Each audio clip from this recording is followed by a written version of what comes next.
You are now in the arena. Welcome to Gridiron, presented by Underdog. Woo, woo. My name is Kinsey. I am your host. And you guys, it is draft week. Let me introduce my guys. We have one of the most prolific figures in the history of sports media and the man who's never lost a debate, Skip Bayless. Super Bowl champion, 5-time Pro Bowler, and 2-time All-Pro cornerback, Aqib Talib. All-Pro, 6-time Pro Bowl defensive tackle, one of those most disruptive D tackles in his generation, Gerald McCoy. I'm Batman.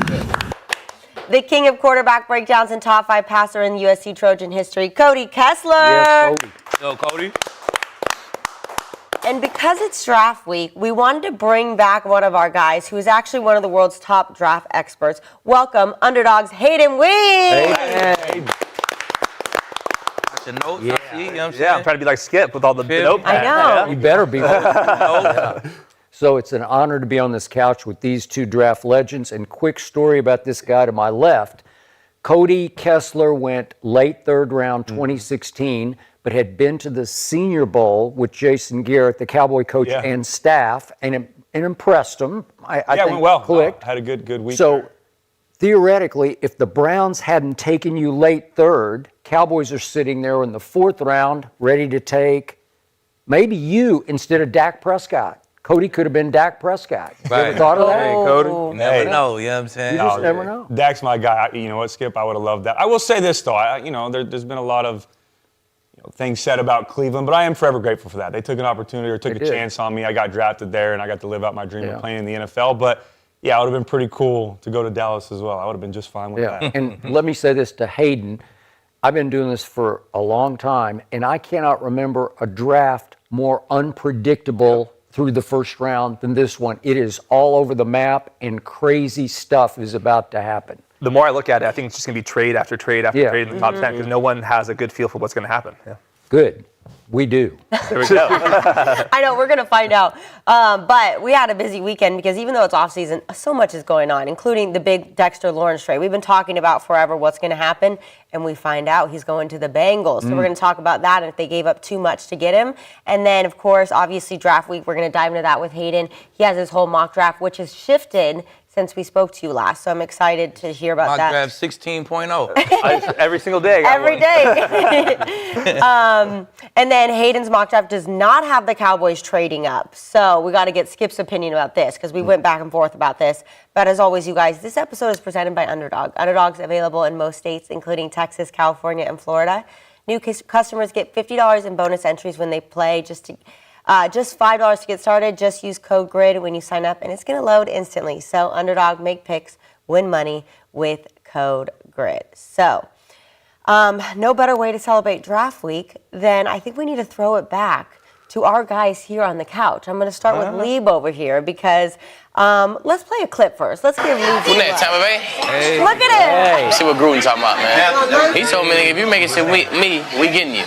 He told me that if he had a chance to get me, if I failed to number 20, be waiting for that 813 area code because he was going to get me. Oh, shit. Hello?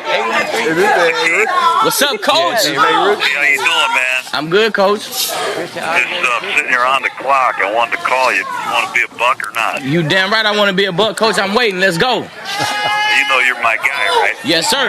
You know this Steve Smith is driving me crazy in Carolina, don't you? Let's get him, Coach. Let's get him then.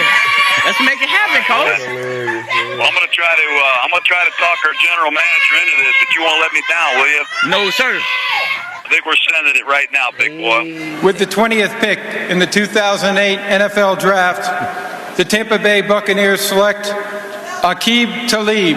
We got you, Is it man. on You're TV? a buck. Is it on You're a TV? buck, man. I guess that shit locked in for real. I love it. That was crazy. Lieb, I need to know, how was draft night for you? Oh, it was amazing, man. It was a party. It was a great party, man. We started at the house, ended at the club. It was a dream come true for real. So I wouldn't change it for the world. I think you look the exact same. The only thing that's different is your voice. Yeah, man. Your voice is deeper now. He was a little bit skinny, Lieb, at that point. Yeah. True, he was Good pretty now. skinny. Lot Maybe of just lunch because your dates. pants were 5 times too big. That was pre-millions leave. Pre-M's leave. My fit still was like 5,000, you know. Yeah. Oh my Still Them little advances. had that advance. Right, I know. Hey, them advances be. 100,000 advance, you feel me? Yeah. That was a good day though. It was a good day. Went to And yeah, different you world. spent it with your family. You said you preferred that over Oh yeah, being yeah, in. yeah. It was that you couldn't really see everybody. It was just like the immediate family who kind of came outside, but the house was packed, man. It was everybody I love was in there, so I wouldn't change it for the world. And, Good for you. And of course, you weren't the only one drafted in the first round over here. So we gotta give it to the other guy who was also drafted to Florida. So Gerald, you were a trendsetter because you were actually the first guy ever to hug Roger Goodell. Yeah. So I mean, you've always been a trendsetter with your outfits, now this. So let's pull up Gerald. With the third pick in the 2010 NFL Draft, the Tampa Bay Buccaneers select Gerald McCoy, defensive tackle, Oklahoma.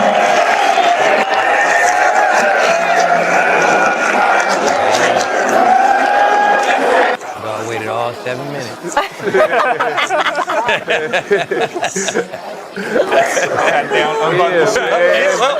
Right back up. Let's go, man. That was. It just went live. Yeah, that was crazy, man. That it went quick.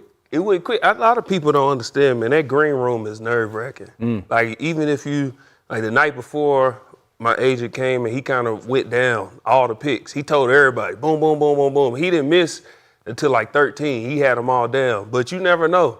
So you sitting in there, and we get there early. So you just kind of looking around like, dang, man, I remember. And we was the first night of prime time.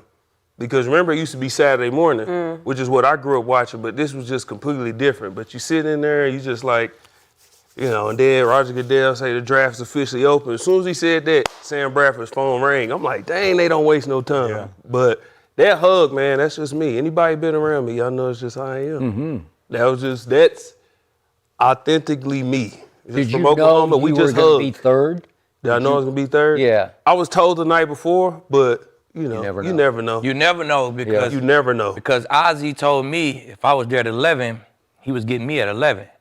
So 11 pick came, I was, waiting for that Baltimore area code. Whoop, Yeah. they traded back to 16. So I'm like, all right, well, it might still get me at 16. 16 came, they got Flacco. So then I was like, oh, shit, I ain't know what was going on. I knew Gruden told me if you're there at 20, we getting you.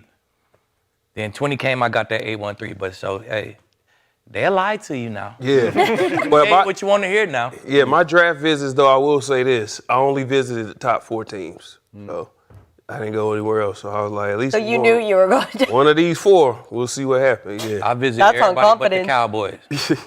Really? 31 visits. I know you was hype. Shit, I was living the dream, See, baby. they made another mistake, right? Man, Yeah. I don't know what happened. All right, guys. Well, the energy is high. We're going to talk a lot about the draft, obviously. But first things first, you guys know I love the Bengals, so we got to get right into this because the Bengals traded the number 10 pick in the draft straight up for Giants D tackle Dexter Lawrence. We've been talking about on the couch for a little bit what was going to happen with Dexter Lawrence. We know he wanted out of there. I've seen on the internet people are saying the Bengals got fleeced. I'm going to say personally, I absolutely love this, so I can't wait to get your guys' opinion. But the Bengals have not drafted a Pro Bowl defender in 15 years. Clearly, they're struggling to draft. Joe Burrow's in his prime. He is on the cusp of leaving. Make this man happy. Get good defensive players now. I love it, but let me get the boys to argue about it. They know more than me. Gerald, what do you think? Did they give up too much for Dexter Lawrence, the Bengals? Man, I thought about this for a second, and I thought about it a couple different ways. I said, okay, you look at Dexter Lawrence and his career, it's kind of been up and down. There was a point where at his peak, he was easily top 5 D tackle at his peak. But then you look at last year, it's like, dang, what the heck happened? You got 2 Pro Bowl DNs, you bring in the 3rd overall pick, he's a rusher, so this should make you better. This should make things easier, but then he had his worst year. So I didn't know if it was, he just wasn't happy being there or what. I didn't know what was going on. But then I think about the Cincinnati Bengals, and I think about their current situation, and then I think about their past. And you just mentioned it. They haven't drafted a Pro Bowl, All-Pro level defender since my draft, and that was Geno Atkins and Carlos Dunlap. Yeah. You know how long ago that was? Yeah. So then I started thinking, okay, what is a team thinking? We don't draft. They're not like the Cowboys. Skip, the Cowboys can draft. I don't care whether the drought of the 30 years or whatever, they can draft. They always draft in Pro Bowl, All-Pro, Hall of Fame caliber players. They just draft well, so they value draft picks. Cincinnati probably like, man, forget the draft picks because whoever we get at 10 can't give us what Dexter Lawrence is. So they just said, you know what? We're just going to pull the trigger. Our Achilles heel has been our defense. And this is one of those, to get somewhere you never been, you got to do something you never done. This is not what Cincinnati do. So they just switched it up. They trying something different. They brought in Jonathan Allen. He's a Pro Bowl D tackle. Brian Cook, he's a safety. He's won a Super Bowl. Boye Mafe. He's just won the Super Bowl, so you brought in 2 Super Bowl winners on defense. Yep. Then you drafted Shamar Stewart last year. Then Demetrius Knight, who had a great rookie season at linebacker. You're just trying to bolster this defense. So when I think about they're in this win now mentality, and that winning window is small. You know, they got to keep Joe upright. But you get this defense rolling with how Joe is, you got the best wide receiver in the league, you got a shot. So I'm going to say they made the right decision by doing this because who were you going to get at that pick where you like, you know what, I can get me a Dexter Lawrence. So I like it, man. At first I was like, but then once I really broke down the situation, I said, yeah, I like it. So I like Dexter going there. I think the plan was to draft a defensive starter at number 10. And shit, you want him to be Pro Bowl. You want him to come in, start, be a Pro Bowler. If I got a chance to get a for sure starter and a previous Pro Bowler, I mean, why not? I mean, this dude, 2-time All-Pro, second-team All-Pro. He a Pro Bowler. He a starter for you. And you hit on it. They in the process of building up this defense. You bring in Mafe, Cook, Jonathan Allen. You paired Dexter Lawrence with Jonathan Allen. Now, shit, I feel like you own something. Cook had an amazing season for the Chiefs last year. It was one of their bright spots. You look at his PFF, Skip. You know that PFF. He was dark green. That's good, Skip. If you blue, you cooking. Yep. You know what I'm saying? He was dark green, almost blue, like 84, 85 or something like that. So he had a great season, man. That's a great guy to let lead the show on the back end, man. So if I'm building up my defense, man, I add Dexter Lawrence to the fold. You know, I feel like we going in the right direction. You might can still get a corner early second round. You know what I'm saying? Maybe Hood, maybe Chris Johnson, maybe them guys will be there right at the beginning of that second round. Them 2 good corners who may be there. You can still add to that secondary, add to that defense. So you don't need not a player on offense. You building your defense with Pro Bowl caliber guys, Super Bowl champions, like he said. So I feel like they're in the right direction, man. I ain't mad at the pick. I ain't mad at the trade at all. For me, it just comes down to which version of Dexter are we getting. Because last year, or two years ago, he dislocated his elbow, comes back this last year. You watch him try to take on all these double teams because he gets that like every play. And it's just different when he wasn't able to lock things out and his feet were kind of sliding underneath him. I'm guessing he's going to have a bounce-back season, but there's some on-off splits. Like the 3 years before, 13% pressure. Last year, 8%. And then some of the run stopping, he was getting blown off on some of these double teams, which is like we haven't seen in 4 years. So I'm assuming it's the elbow injury, but the thing that makes me nervous is that happened in 2024, and then all of 2025 just could not get it going. But when you watch the tape, like huge elbow brace on the entire time, and I think that was probably definitely affecting him. Yeah, I like this move. I know statistically his numbers dropped this past season, but he's still one of the best defensive tackles in the NFL. And what makes him so valuable is the attention that he demands every single play. You talked about it. He was double teamed 70% of the time last year. That was third most for interior defensive linemen. In 2024, he was double teamed 74% of the snaps. That was most out of every defensive tackle in the NFL, and he still can produce at a high level. And that's also important, too, because it gives the guys around him an opportunity to make plays. You get a lot of one-on-one opportunities on the outside. Brian Burns last year had 16 sacks. He got a ton of one-on-one opportunities because offensive coordinators are so focused on not allowing Dexter Lawrence to disrupt their game plan that he gets a lot of the attention. Also, we're talking about a top 10 pick. So, yes, there's a lot of value, but I'm a firm believer that draft picks are question marks. You never really know what a guy is going to be when they get to the NFL, so there's always that risk factor involved. Dexter Lawrence isn't a question mark. He's a proven player who's still only 28 years old. A lot of people talk about him like he's out of his prime. He could just potentially be entering his prime. I know he had a down year, but the years before that, he's produced at a high level. Also, the Bengals picking at number 10, it's not even a guarantee they're going to get the guy that they want. Right. Why even take that risk and sit back? Get a guy that you know can come in. You talk about the other moves they made this offseason. Statistically, they've been one of the worst defenses in the NFL year after year. I love this move, and I think they're going to take a huge step forward in 2026 on that side of the ball. I'm surprised everybody's loving it. So Kinsey. Skip. Was Skip hooning you 3 times? When I first heard this, I thought you got fleeced because just on the surface, at a glance, wait a second. You just gave up the 10th pick for a guy coming off not just a bad year, a terrible year. And I get everything Hayden said about the brace and the elbow issue, but he had a terrible year with just a half a sack and his tackles fell in half. He was a non-factor for a defense that has been bad for 3 straight years. They've been 26th, 21st, and 26th in yards allowed over the last 3 years, with Dexter Lawrence the previous 2 years having a pretty good year, a Pro Bowl year.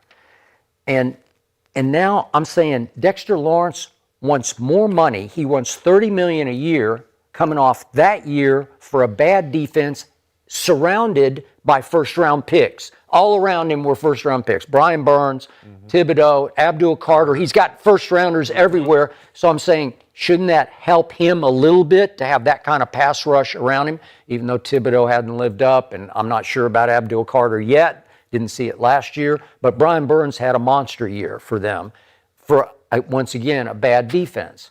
Okay, so then I wake up this morning and I read Adam Schefter's piece on ESPN.com, and it had some bombshells in it. The first one was a quote from a GM that said, "This is not a great year to have a top 10 pick." And I think, except for a couple of guys, that's pretty true.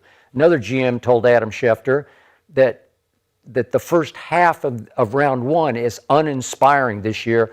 A lot of good players, not a lot of star power.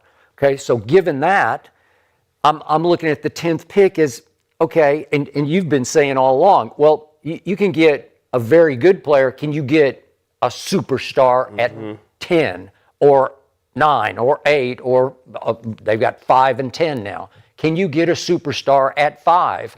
Not sure about that. So this morning I'm starting to think, okay, maybe giving up 10 wasn't so bad. In a vacuum, it looks terrible because in any other year, you just wouldn't do that for that guy. And he will be 29. You could be saying he's entering his prime. I don't know about that. I'm not sure. He now says... He's not out of it. Yeah, he now says his fire is lit like it's never been. So you got chip on shoulder going to Cincinnati, and I do love that. And the other thing I loved was I waited for the other shoe to drop last night. He wanted $30 million a year. And if I'm reading this right, and the final tally hadn't come out yet from the Bengals, but I think they only gave him 1 year of extension at the end of, he's got 2 already at 22-ish. Okay, so 2, that's very reasonable for you. The first 2 years are like steals. And the third year, they gave him 28. Okay, but that's 3 years out from now, and 28, 3 years from now, will seem like cookie jar money, right? It'll just be silly money. Well, so really, you pulled off something because you need to show Joe Burrow we did something. We went out and got a real guy. We're not just drafting some kid hoping he comes through for us. This guy is he made 3 straight Pro Bowls. He's been a first-team All-Pro. So we got a real guy for you, because if you don't, the Bengals over the last 3 years, if you do their average yards allowed per season, they're dead last in the NFL. Yeah. They're even worse than Dallas is, okay? So you got a guy, and you got a couple other guys, Mafe and Jonathan Allen. Again, are they great players? No, but can they help? Will Brian Cook help? Yes, he'll help. So you have to be a little better next year just on the surface of you got some guys who have proven in the league they're pretty good. Okay, so all said, if I look at this draft for defensive tackles, I don't see any. I don't see a star in there anywhere. I don't even if you could maneuver around and try to get him, I don't see it. And I read this morning, next year's draft is devoid of defensive tackles. There's nobody on the horizon that you could say over the next 2 years is going to be Dexter Lawrence. Mm-hmm. There's not a you.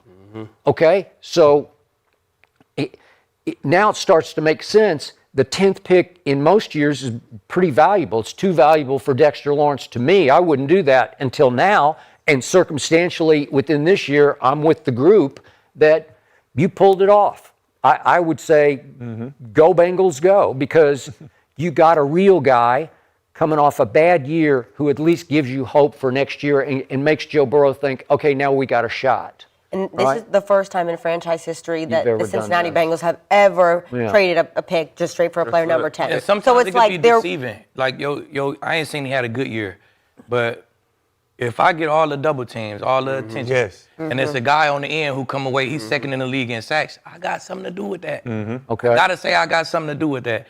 You say the other side, Thibodeau and Burns, shit, they combined for 7 sacks. Thibodeau been a double-digit guy before? Yeah, I know. He had 11 and a half. So, I mean, I got to say I got something to do with that. So, just because your number's down, I don't think it always means that you had a down year. Okay. So, how was the Giants' defense so bad with Dexter Lawrence and all those number 1 picks? That's what I can't fathom. I just don't. For 3 years, they have not been very good. Because they got, when you think about the defensive lineman they got, I played with Burnsy. Burnsy's a pass rusher. Thibodeau, all he want to do is rush the passer. Right. All Abdul Carter want to do is rush the passer. Okay. You got Dexter Lawrence, who got praised because he was a nose guard, pushing the pocket the way he did. Nose guards are not supposed to be getting 9 sacks. Yeah. But because he was so dominant, they found a way to put him one-on-one with centers, who we as defensive linemen believe are the worst blockers on the field. That's why they're surrounded by everybody else. Yep. They're smart, but they're the worst blockers. So you put a Dexter Lawrence on him one-on-one, he's going to disrupt. But that don't mean you got 3 pass rushers and 1 run stopper who can rush the passer. Right. So you got that one guy, and then what? How are we stopping the run? If I can just hand the ball off all day and just keep handing the ball off and keep handing the ball off, that's just what I'm going to do. So it's great that they can rush the passer, but they were terrible against the run. What are my backers doing? Exactly. You see what I'm saying? So, I mean, like. Dexter Lawrence getting pushed out of there with 2 guys on him. Where's the backers at? Yeah. Like, if I got 2 people on me, that means I'm taking in blocking schemes. If I'm taking on 2, whether they bumping up to the backer or not, I got 2 people. If I'm holding up 2, you need to shoot your gun. If you're not shooting your gun, then what? Like, even Lieb, if he got a crack replace or whatever, if he have to come field, everybody else is in their gap. If Lieb got to come field, okay, then he's going to come field. If I'm taking on 2 people, that means one of these gaps is open. Exactly. What is everybody else doing? So, you know, and then if you go look at what he did 2 years ago with stopping the run, just him, he's doing his part. So you partner him with Jonathan Allen, then you drafted a first-round DN. Those 2 guys are going to do what Dallas is going to do for any end they bring in. Right. You got 2 D tackles that's going to make life easier for edge guys. But bring in Tremaine, you bring in Edmonds. You know what I'm saying? That's a down. Stopping linebacker. I agree. But speaking of Dallas, week 2 last year at Jerry World, we hung 40 on Dexter Lawrence's defense. 40. It took overtime, but we scored 40 points. So we're just doing whatever we want. Well, Dallas offense was doing it. To Gerald's point, like it doesn't matter how good your pass rush is if you can't cover on the back end too. Now offensively, I'm going in the game saying, I'm just going to frustrate all these guys. I'm going to get it out quick. I'm going to get it out quick. Then I'm going to go max protection and have 7 or 8 guys blocking and have 2-man routes that I know they can still win on. That's just, you have to be great up front. You have to be great in the middle. And you also have to be great on the back end. Yeah. And the Giants are still searching for that. Okay. Well, at least, Kinsey, you can show Joe that you're trying. You know, you're trying to make it better, because even the year you went to the Super Bowl, you were ranked 17th in yards allowed. So you were average at best. And if you have another year on defense like you've had the last 3, Joe Burrow's going to demand a trade after next year, right? And they gave up 147 rushing yards per game. So it's like, that's the thing. It's the effort. This is not something the Bengals do. So them going out and doing that just at least is like, hey, Joe, we're all in. We're willing to make these moves, so that, because I would worry that he would request a trade next season. So I like that they're making moves. That's what I like. Yeah.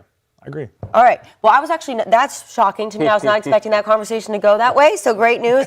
But let's look at the other side of this trade, because I do think it was a win-win for both. But because now obviously the Giants are in rebuild mode, and now they have pick 5 and 10. So I want to look at your mock draft and see what we got moving here, and you can jump into that. So you have the Giants landing both Ohio State playmakers, right? You've got Sonny Styles and Caleb Downs. So, Hayden, I'm going to give it to you first. Kind of go in, and what do you think the Giants are going to do with 5 and 10? Yeah, I mean, first of all, it's the new Giants regime. So we got Harbaugh here. He's the entire offseason we got to stop the run. We got to get better in the trenches. You trade Dexter Lawrence because he didn't want to deal with Joe Shane. So I think the first thing is the state of the Giants. It's pretty bad right now. They retained the GM, and now he didn't even want to negotiate with them. So I think we have to take a step back and just reevaluate what the Giants are even doing. But Harbaugh's not going to have no bad defensive tackles and bad linebackers. There's just no way. So I think the biggest thing for mock drafts and just the regular draft, Sonny Styles, I think, is going to be a Giant. I mean, you can't go into the season with their state of the defense tackles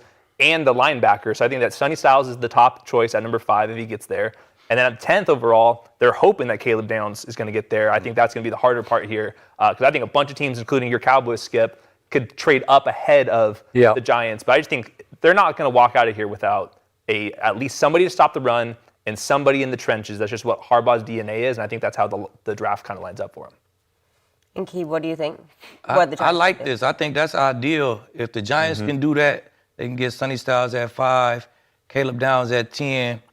I think that put them in a good spot on defense. Man. Yeah. You partner Sonny Styles with Tremaine Edmonds in the middle. You partner Caleb Downs with Javon Holland on the back end. I think that clean up a lot of stuff. Them 4 good players right in the middle of your defense on second level, third level. They brought in Newsome, you know what I'm saying? Debo, he's a good player. He's a starter. So Caleb Downs really cleaned up that secondary for you. So I think this is ideal. I don't know if it's going to happen. I don't think Caleb Downs lasting to pick number 10. So you don't? I don't think he lasting. I think y'all coming to get him, Skip. I think Cowboys is going to come get him. Come get him in the top 10? Why not? He the blue chip guy. It's blue chip to me is no flaws. It's almost I can't miss talent. That means Bane, I can't call you a blue chip because you got a flaw. You got the short arms. I can't call. But I mean, Caleb Downs is one of the blue chip guys. Okay, is David Bailey blue chip? Blue chip. Okay. He's one of the blue chip guys. Well, that's easier. It's easier to find Sonny Styles than a Caleb Downs. Because of Sonny Styles, he's a freak athlete. He can run sideline to sideline, get downhill. But Caleb Downs, man, he clean up so much. You can blitz him. He can fill in the run. He can cover the whole field in the back end. It's so much that he can do. He can do everything. He do everything. And I just personally believe it's easier to find a Sonny Styles type player than a Caleb Downs. That's just a different. If Caleb going at 10, I think they go wide out. They get the best wide out available. Whether that's Concepcion, I think Tyson gonna be gone, Tate gonna be gone. So I think it's gonna be Lemon and Concepcion gonna be left. And see, Leib, I was thinking about it differently, depending on how they looking at it, because they just drafted their quarterback of the future last year. Yep. What if at 5 they say, okay, we know Caleb ain't getting the 10, but we need a defender. So with Harbaugh being the defensive-minded coach, we take Caleb Downs early because we know one of these wide receivers will be there at 10. Yeah. So we might not take 2 defenders because Sonny Styles, although he's a freak athlete or whatever, we can find a really good second round, third round linebacker to come in and play, okay? But Caleb Downs, those guys are hard to get. And like Leib said, I don't believe he getting the 10. Right. So if we want to get our guy, we get Downs and still get a top wide receiver at 10 because there's going to be a wide receiver there. So I don't know if that's what's going to happen, but that's a way to think about it. If you don't go double defenders, we get Caleb first to make sure we get him before somebody grab him, and then we still can have another weapon for our young quarterback. I agree with that. And that's what I said. If that happens, I love the scenario. If they can land both Sonny Styles and Caleb Downs, great. Whoever they take at 5, I still think Sonny Styles has a ton of value. I know he's kind of a guy that you can put in different spots and you can move him around, and you're saying Caleb Downs is a better overall player, but I think Sonny Styles is a can't-miss guy. I think he's going to be a dominant player in the NFL. But at 10, regardless of who they take, if they don't have Downs or Styles available at 10, I think they go wide receiver for a couple reasons. And who that's going to be, I'm with you. I think they're still going to have a pick between Mekhi Lim, and I know you said Tyson's going to be gone, but Tyson's going to be out of there. I think Tyson gone. could potentially still be there at 10. I think he's going to be gone, man. Well, regardless of who they take, I think adding a receiver will be a great move for them for a couple reasons. First is you just invested a first-round pick in Jackson Dart last year. In fact, you traded up to go get him. If you're going to invest a first-round pick in a quarterback, you've got to invest in the pieces around him. Adding another talented wide receiver would do just that. The second thing is Matt Nagy is their new offensive coordinator. He runs a West Coast offense. You're going to see a ton of 11 personnel, which is 3 wide receiver sets. You have to have depth and talent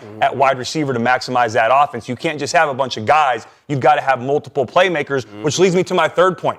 Is all of the great wide receivers, or almost all of the great wide receivers in the NFL, what do they have in common? They've got a really good number 2 or a 1B.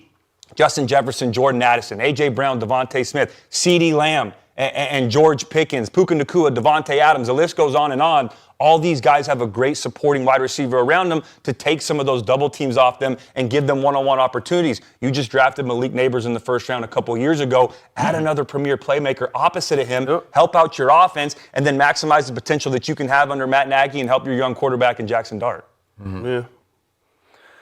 Okay, I'll say up front to all your points, I don't hate Sonny Styles, Caleb Downs. If you can pull that off, I don't hate it because it's conventional, it's cut and dried, it's inside the box. It's predictable thinking where you'd say yes and yes to restock the defense under a defensive-minded coach. Got that.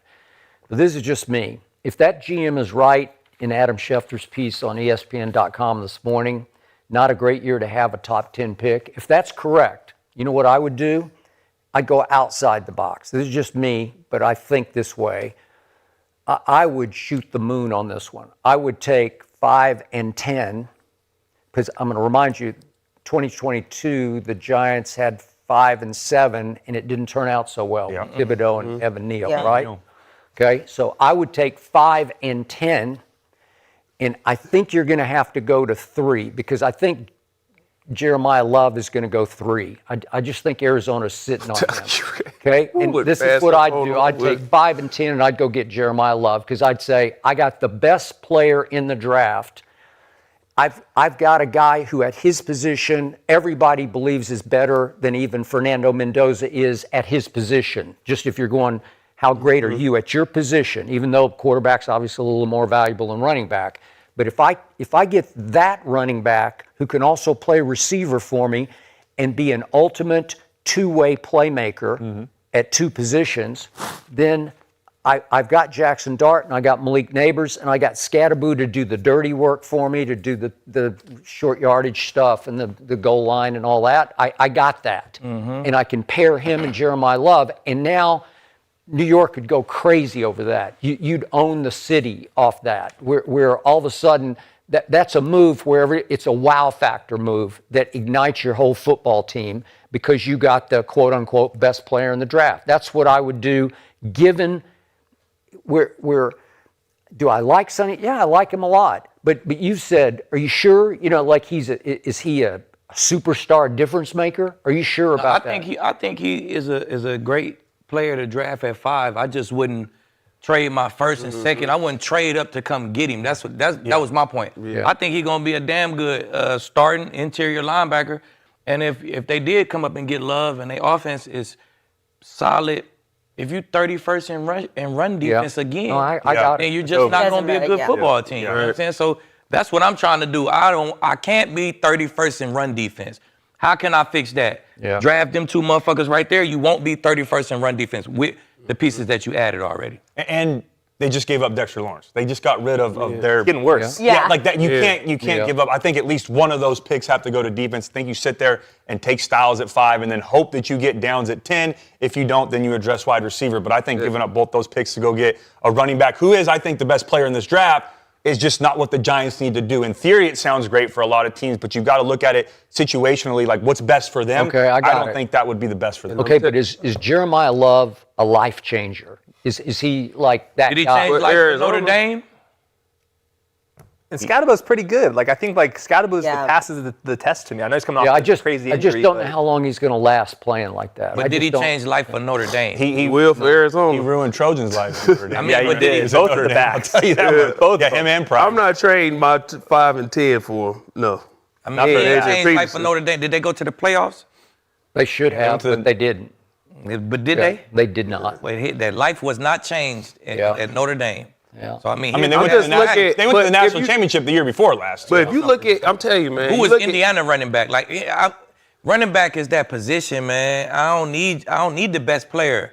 I just need the best line, the best defense, the best scheme, and my running back gonna eat. Like That's right. like Scatterbo just fine.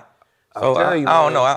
I don't need the best running back in the league. That Caleb Downs, I'm telling you, look at what they got to face. They got to face what they got in Dallas. Then they got to face. We don't know what's going to happen with Philly, but we know even if, let's say. Saquon gonna be let's back say- there, we That's know what that. I'm saying. Well, let's say,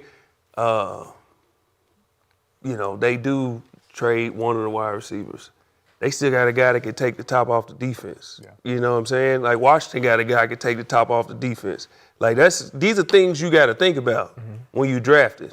Adding a running back that high, Follow I'm Philly. good. Follow what Philly do. Philly, they go out and they shop with Georgia. This is a damn good school. Give us saying? all y'all dogs, right? Hey, John, do what they do. It's Ohio State. They got a dog-ass defense. Give me all them guys. I'm trying to get as many guys off Ohio State defense as I can. We got the New York Buckeyes. You coming feel up. me? The New York Buckeyes, man. Let's do it.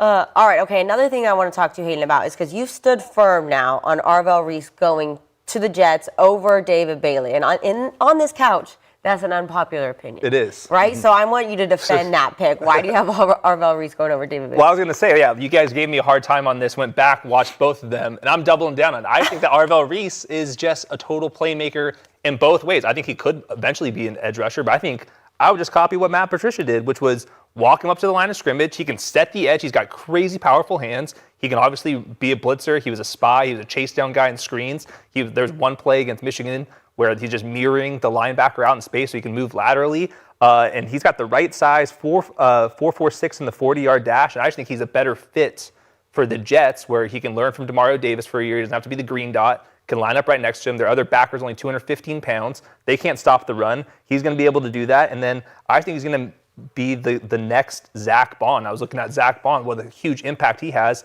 He was an edge rusher turned off-ball linebacker. He's just doing the same thing, except he's like 15 pounds heavier. He's way faster than he is, and he's only 20 years old. So to me, I just look at Arvell Reese as like the can't-miss guy in either one of the spots. I would keep him at off-ball linebacker, walk him up. If you're in dime, he's going to be out the line of scrimmage anyways.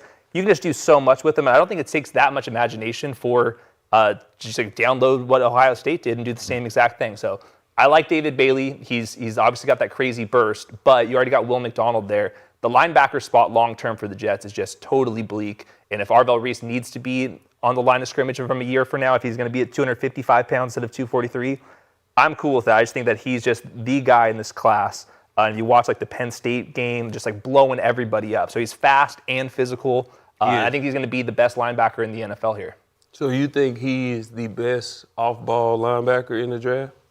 I think so. I think that the difference between him and Sonny's probably a little bit closer to being like the coverage guy, but Arvell Reese's physicality is just like so impressive that I think You you'd can have see it more. on tape. You definitely can. So I Definitely think Sonny physical, Sal's is sure. not like he's not physical, but just Arvell Reese just hammers Right. dudes over and over again. So I think that they should take him. I think that they will take him, and I think that the phone call is going to be coming for number 3 with the Arizona Cardinals for David Bailey. And I think that the Jets are already pretty much told Arvell Reese that he's going to be the pick. Yeah, once I seen them cancel that visit. That's huge. Yeah, that's huge to me. That kind of told me that they was going to go Reese. But, I mean, I think he'd be a good player.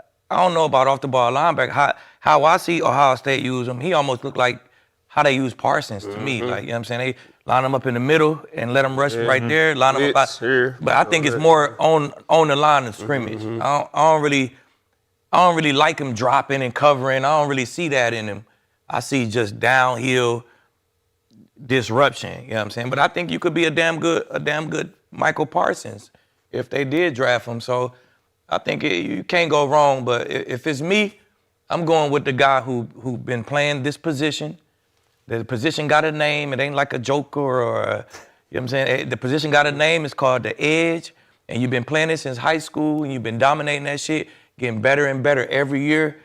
And that's just a safe pick to me. That's who I'm going to go with. And, man, I know McDonald on the other side, but if you got 2 dog-ass edges, you look at the teams who got 2 dog-ass edges. They turn out to be the best defenders and defenses in the league. So I want them chains on the feel me? little That's what I'm saying. statue. So I played with one with 2 dog-ass edges, so I know how I go. But I think both of them going to be good players, man, but go with the for sure. The for sure, not saying Reese ain't for sure, but if we still saying if he going to be this next year, and you just said it, Hayden, he might could be on the edge next year, off the ball this year, and like, that's just not for sure. You know what I'm saying? I think the off ball's for sure, though. Like, I just see somebody that's just like the modern NFL where they're moving everybody around, walking guys up. Like, he was already doing that. I think we're just looking at Matt Patricia's defense. Like, just watch exactly what they did. This isn't like just some, Big 12 defensive coordinators doing something all crazy. This is a 3-time Super Bowl winning DC. And I hear what you're saying. And what you're saying is very valid. But what you have to understand about the NFL is guys who are doing that, they've already been good at doing one thing first. They've been good, like Derwin James. He moving around, but he was a safety first. He showed I can be an all-pro safety. Now we can move him around because we know if we need him to just do this, he can do this. But now we can put him here, we can put him there. Arvell Reese, although talented, although really good, what is he so far? We don't know if he can just stay here and be an off-ball backer. He can read, okay, this guy pull, he can call this out, this and this. I get down here, I can do this. Is he a guy that stands at the line like Lieb said, kind of how Michael Parsons did at Penn State? We put him here, let him blitz, beat the guard one-on-one, or then we put him here, let him blitz or this, and we don't know. But David Bailey, we know exactly what he is. Right. He gonna put his hand in that dirt and he gonna go. That's what we needed too. We don't need a maybe or, man, the potential of him being, is just too risky at 2. So I'm going to go, I agree with Lieb, I'm going to get the guy that I know this is what he does well. And I know for sure he can do this. I don't have to wonder if I got to move him here or move. You're going to play that side or you're going to play that side. You ain't wearing no gloves. You're going to go out there and you're going to ball. That's it. That's what I need. No wristband, no nothing. sleeve, Nothing. The scheme got a lot to do with it, too, because, like, all right, Minnesota, they walk up them linebackers, right? Mm-hmm. Who are they linebackers? Who are they? Yeah, it's nobody's right now. That's what I'm saying. Are they defense good? They top 5. They always good. Damn good. Always good. The Broncos, they walk up linebackers. Mm-hmm. We walk up, run a scheme. It's the D coordinator get to do all the mixing when you walk them linebackers up. Who are linebackers?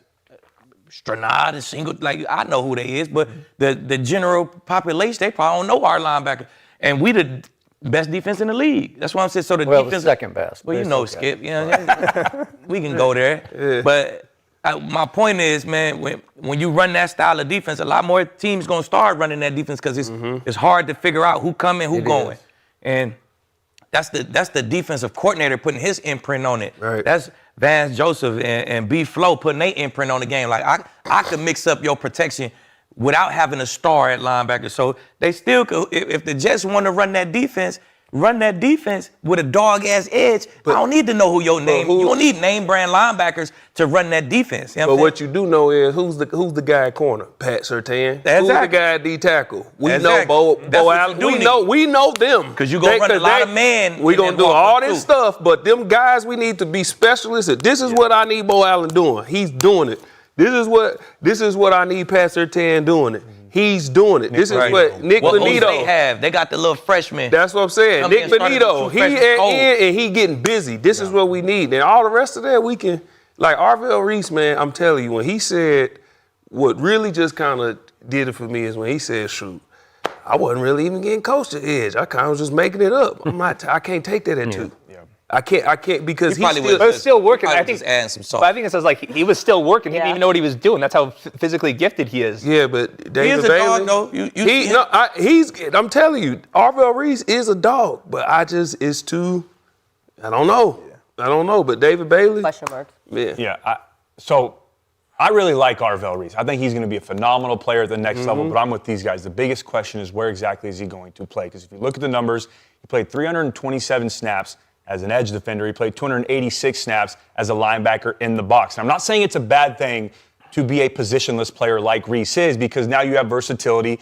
Defensive coordinators can use you in a multitude of ways. You can stay on the field for multiple different personnel groupings. But if you look at who has a number 2 overall pick, the New York Jets, that's not what they need right now. What they need right now is a dominant pass rusher. They had 26 sacks last year, which was 31st in the NFL. They only had one guy on their roster that had more than 5 sacks. They need to address that pass rush issue, because you can't have a dominant defense without a dominant pass rush. Without a dominant pass rush, you have to get pressure on the quarterback. You have to get him flustered. You have to force offensive coordinators to focus on these guys on the edge with chips and quick game and that internal clock as a quarterback has to speed up. If you don't have those guys, we can do a lot more things on the offensive side of the ball. David Bayless fits that profile perfectly. He's the best pass rusher in this class. He has power. He has speed. He has a lot of different tools in his toolbox.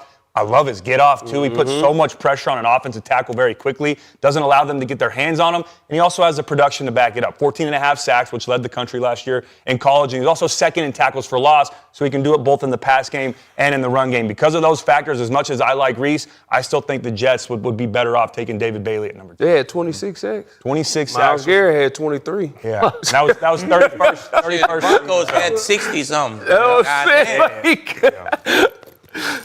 I don't want to pile on poor Hayden over here. Bring it. This might come up here. You only I can take it. Here we go. Standing on your 10, Hayden. I love it. Look, Arvell Reese probably has the highest upside, as they say. You know, like the sky's the limit with all that ability that you talk about. But man, at number 2, I don't want to draft a joker, a robber, monster, spy. I saw him, however you want to, whatever. Mole. Yeah, whatever. Star. Yeah, one of those. Buck. Everybody's got a different name, nickname for those. He's a rover. Which he could still be a dog doing that, Okay, too. He can. Okay, I But- got it. I got it. I get where you're going. But to your point, he didn't put his hand in the dirt and do that. I think he can. To your point, he could. But it's all you think. Do you know? The other guy I know, because every time I turned Texas Tech on television, 31 jumped off my screen with the change, his ability to change direction and bend and explode. And he plays with extreme suddenness and power. I see a pass rush package that doesn't grow on Southern California palm trees out here, and he's right out of modern day, down in Orange County, obviously. And if you look at his track record, everybody wanted him coming out of high school. Everybody, all the top programs, Alabama, Oklahoma, USC, they all wanted him coming out because he could do that in high school. And then he did that for 3 years at Stanford, and then he did that at the highest level at Texas Tech. Known commodity, difference maker, life changer. You can't risk at number 2 that when to your point, you can't sack anybody. Yeah. You got to start over with the difference maker, and I think a lot of people are going to try to go up to get him if you don't take him. That's for sure. Yeah. Everyone's calling. Everyone's calling. I think the Chiefs are going to be calling. I think there's already reports that the Cardinals and Chiefs are already in discussions for a trade. I think that would make a lot of sense for both parties. Okay. Well, and that's why. See, if the Chiefs went and got him, Yeah, don't let the Chiefs go get him. But Yeah. like that. that's why. Because Joe Cullen is there. I'm telling you, he the coach that could. Yeah, but that's why edge defenders are getting paid so much money right now because of their value and because of what they can do to an offense. I mean, if you have a dominant pass rusher on the edge, that can take care of multiple deficiencies on the defensive side of the ball. The Jets didn't have one interception last year. They struggled to cover in the back end, but that's because the quarterbacks had time to throw. They weren't forcing them to get the ball out of their hands. If you add a guy like David Bayless, he immediately makes your team better, and he can improve an area that they desperately need to improve upon. So all the guys kind of teamed up to get on you, but Once again. but you're standing firm, so we're going to see what happens. But another question I have for you. So last week we talked a lot about the Cowboys trading up. Many mock drafts had the Cowboys making that decision, trade up. You have them standing tall at 12 and shooting for Ruben Bain Jr. So, Skip, I would like to know, would you be okay with them staying at 12 and going for Ruben Bain? So I told you, what is this, Monday, Friday? Yep. I told you I got a 3-pronged approach. If they trade up, the first order of business is try to trade up for Myles Garrett. If Cleveland would take 12 and 20 and maybe they got 3 fifth-round picks, give them all 3. Give him everything. Yeah, give him whatever it takes. Go get Myles Garrett and let's start over on defense with that. He's coming home. He went to high school in the shadow of Jerry World. He is going on 31 years of age, but you could have 3 first-team All-Pro years left. So that's number 1. Number 2 is you monitor the David Bailey saga here at the top, and you see if he does pass, if they do take Arvell Reese, can you go to 3, and you try to trade up with 12 and 20 and whatever it takes to go get David Bailey. But my fail-safe, I told you, if they just can sit still, if they have to sit still, excuse me, at 12 and 20, if Ruben Bain falls to 12, I'm happy. I'm happy. 100%. Like, that's another one where I don't watch coaches tape. I just watch a lot of television, and every time I turn their games on, he jumped off my screen because he is a productive college football player. And I'm hoping that the crash incident that came out of nowhere that a lot of teams were probably already aware of, I'm hoping that might drop his stock a touch, and then the short arms would drop it a touch more. And you did say that you've talked to some coaches who don't love it, right? They don't love it.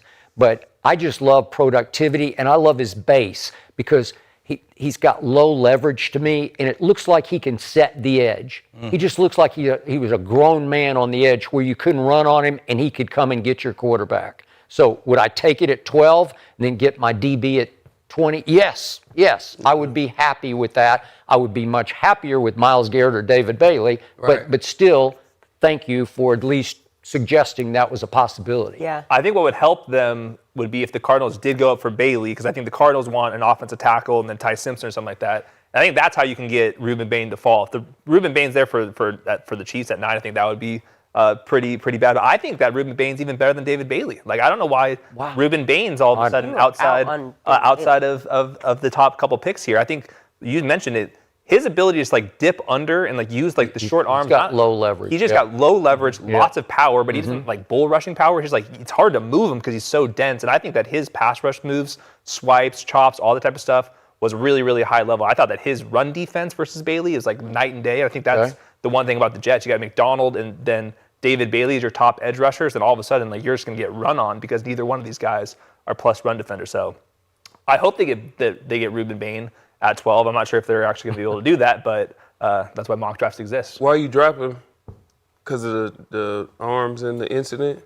Yeah, I think there's just a lot of buzz that he's probably starting between like maybe the Saints, but then it's the Saints are linked to all these receivers. It's the Chiefs would be the one, I think, but then Delane is going to be there, Downs is going to be there. So one of these guys are going to fall. We always talk about this, like there's probably 12 guys we keep saying, like there's no way they're getting outside the top 10, but every single year somebody's kind of falling out of there. So it's pretty hard to tell which one it's going to be, but I think we're overthinking what Ruben Bain brings to the table because of the short arms. I think he doesn't really use his he doesn't use his arms in a pass rush way that would make me think that it's going to be a huge problem. He doesn't. So you would concur at 12 he would be a steal. Yeah, that'd be the best pick of round 1. Yeah. Okay.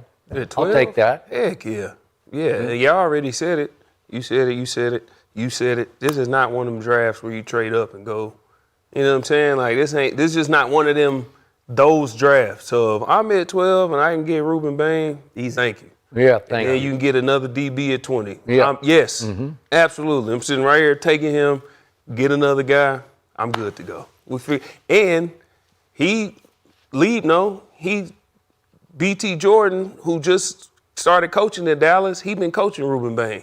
So he already been working with him. So if he was to end up in Dallas, he already been working with the coach that he would be working with. That's who been getting him ready for the draft. You see the highlights online of him running the bags and stuff. That's BT Jordan he working with. And he just signed a coach with Dallas. So he would be partnered with another pass rush coach. It would be perfect for Dallas, for me. You know. So I like it. I love it. I think he is gonna drop to outside of 7, 8, and whoever get him is getting a steal because I think he only gonna drop because the arm length. It's because you want them top picks to be them blue chips, man. The blue chips got to check all the boxes. Yeah. My size, my tape, my combine. If you perfect in all of them, I feel like you get labeled as a blue chip. He don't check one of the boxes. It's like he don't got that ideal arm length. Is it going? affect him in the league. That's the only thing that's making him not a blue chip guy. So if you get him at 10, 11, man, that's a steal. So the arm lift didn't hurt him in college.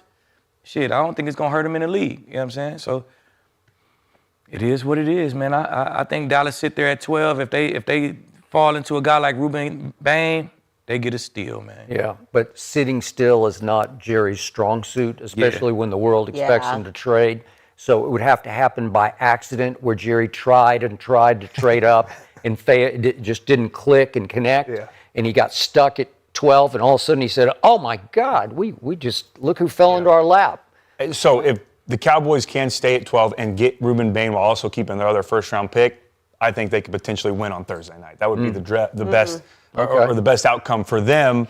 And then that also gives you options with that 20th overall pick, because now you can address the cornerback position. I think there'll be some guys that are still available there. Yeah. Colton Hood, Terrell, Cisse, Chris Johnson. Yeah. I think Jamad McCoy will most likely be gone, but there's still a lot of talented corners that you could get at that number 20th spot. Or if the guy you don't love is at 20, you still have the option to trade back into the draft and add some more draft capital so that you can address other positional needs on the defensive side of the ball. But to what you said, Skip, I'm still not fully out on what we talked about last week.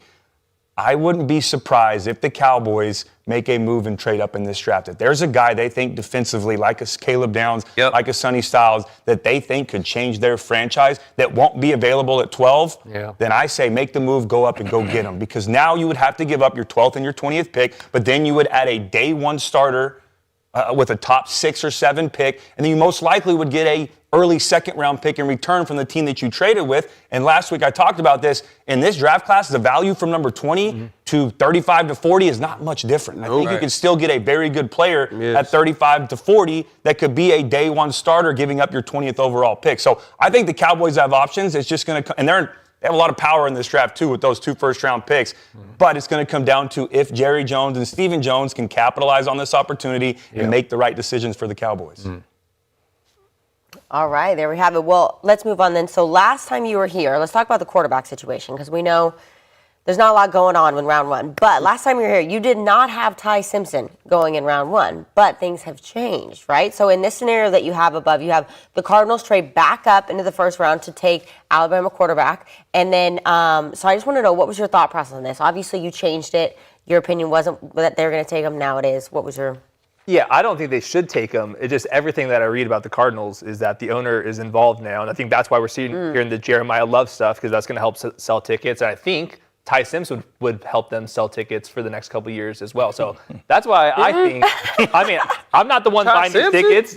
They just, right now it's Gardner Minshew and Jacoby Brissett. Jacoby Brissett wants a new contract probably because he has heard that they want Ty Simpson. It's like now or never. So that's why I keep going back to the Chiefs being the team possibly trading up to 3, because you can get the 29th pick overall, which is pretty much what I have right here, and then you're getting Ty Simpson. Right now, the Cardinals' big problem, though, is in the second round, they sit right behind the Jets, and the Jets, in theory, could draft Ty Simpson, too. So I would not be surprised if the Cardinals feel more pressure, and I think it's going to come from ownership, not the best ownership group, and make this thing happen. I think we all agree that Ty Simpson's more of a round 2 or round 3 guy to us, but everything that I'm reading is that the Cardinals actually like him, so that's what I'm going with. So you don't think it's a good move, but you think that's what will happen? Yeah, you think they're going to do it because they're worried about the Jets early in the second round taking them.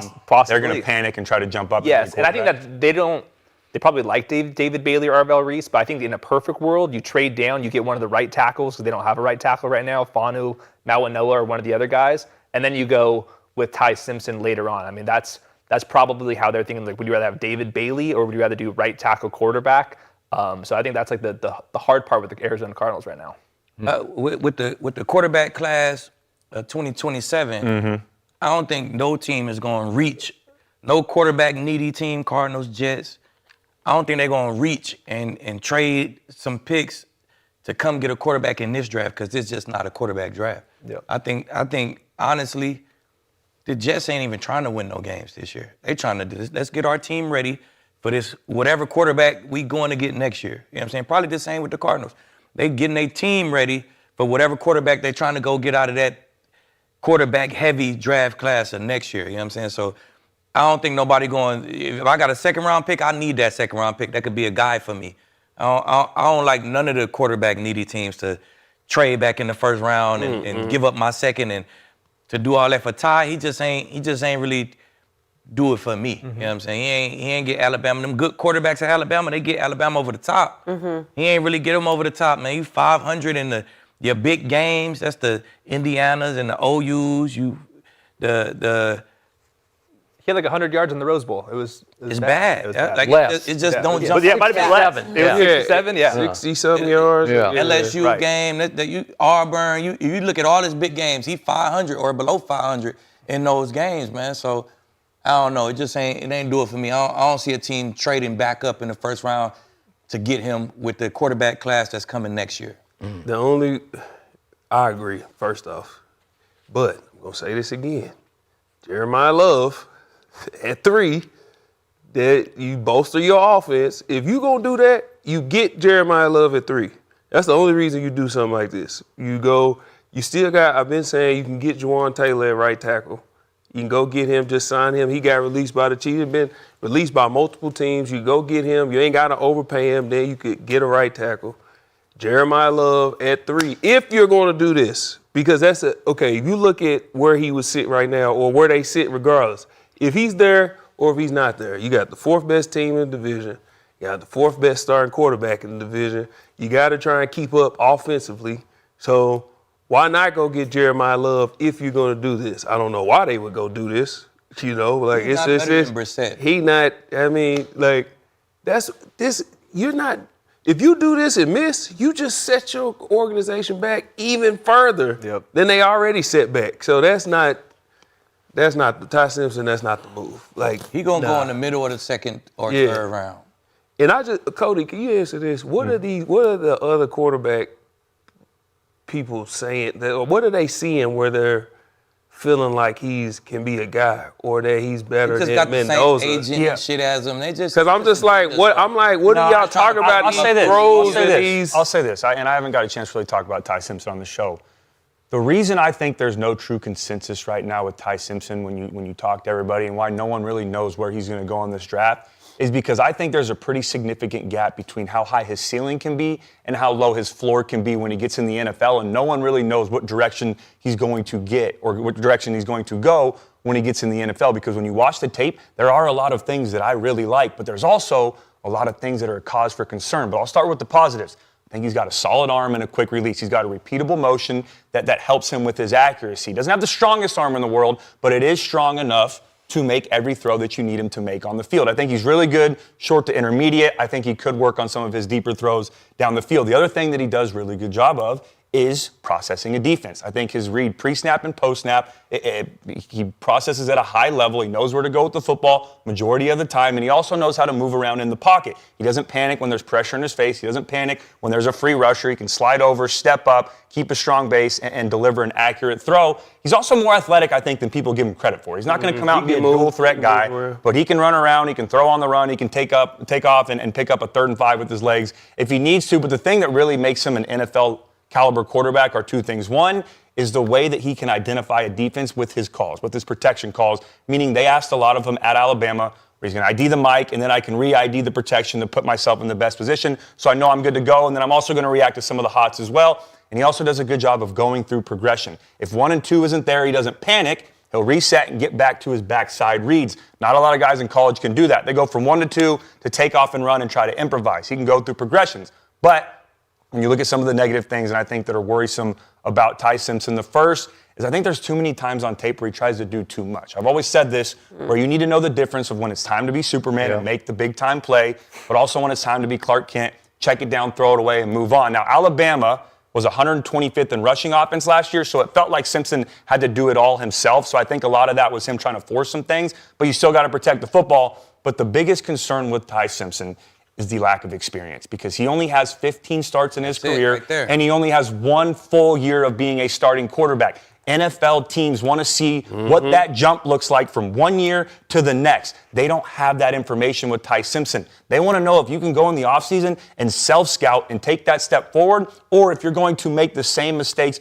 year after year. That's why it's such a risk involved with Ty Simpson. So because of that, even though there is a lot of upside, I'm with you guys. I think he's better fit as a day 2 pick, probably a 2nd round quarterback, Not to say he won't be successful. There's a lot of guys that aren't drafted in the first round as quarterbacks. They go to a great situation and are successful. But I think right now Ty Simpson, in my opinion, will be a second-round pick. Easy. Okay. So the harder I look at Ty Simpson, the less I like what I see, because the arm is average at best, and the height is a big question to me because he's given 6'1", and Baker's 6'1", but Baker has it. He's got sizzle, charisma, sneaky escapability, and athletic ability that I don't see in Ty Simpson. Agreed. And speaking of processing, I got to get this off my chest because I saw this story last night. And I just want to read these quotes because I lost some respect for Ty Simpson's ability to process from what he said on the podcast featuring Caleb and Josh Downs. He played with Caleb when Caleb was at Alabama. Ty did. So he's on their podcast, and he's talking about the Indiana game in which he was a disaster, obviously. It was 38-3, and he threw for 67 yards. And he says on the podcast about Indiana's defense, they do the same thing every down. So when I got the ball, I knew exactly what was going to happen. They just didn't mess up, bro. They were in the exact same spot they were supposed to be. They were so well coached, which prompted the defensive coordinator of the Indiana Hoosiers named Bryant Haynes, who won the Broyles Award as the top assistant coach in college football last year. He fired back on social media. We also saw everything they were going to do on every single snap. It's just that we exploited those cues. Okay, so to me, his stock falls a little bit. He's trying to build in an excuse. He said, of course, I got hurt in the game. I thought he got yanked. It sure looked like he got yanked in the game to me, but he said he had a rib, like a bruised rib, and they pulled him out. I don't know. But they couldn't run the ball. They had 17 carries for 23 yards. And to me, if you know exactly what they're going to do on defense, you got to take some advantage of that, and he took no advantage. That's so sad. Right? Okay. You're actually condemning yourself in your performance with that. So that's just me, and that sort of closed the deal for me. If you want to take him in the third round and as a developmental case, that's fine. But again, if you're thinking about him as an eminent starter, like he could start for you maybe next year. Like in 2 years.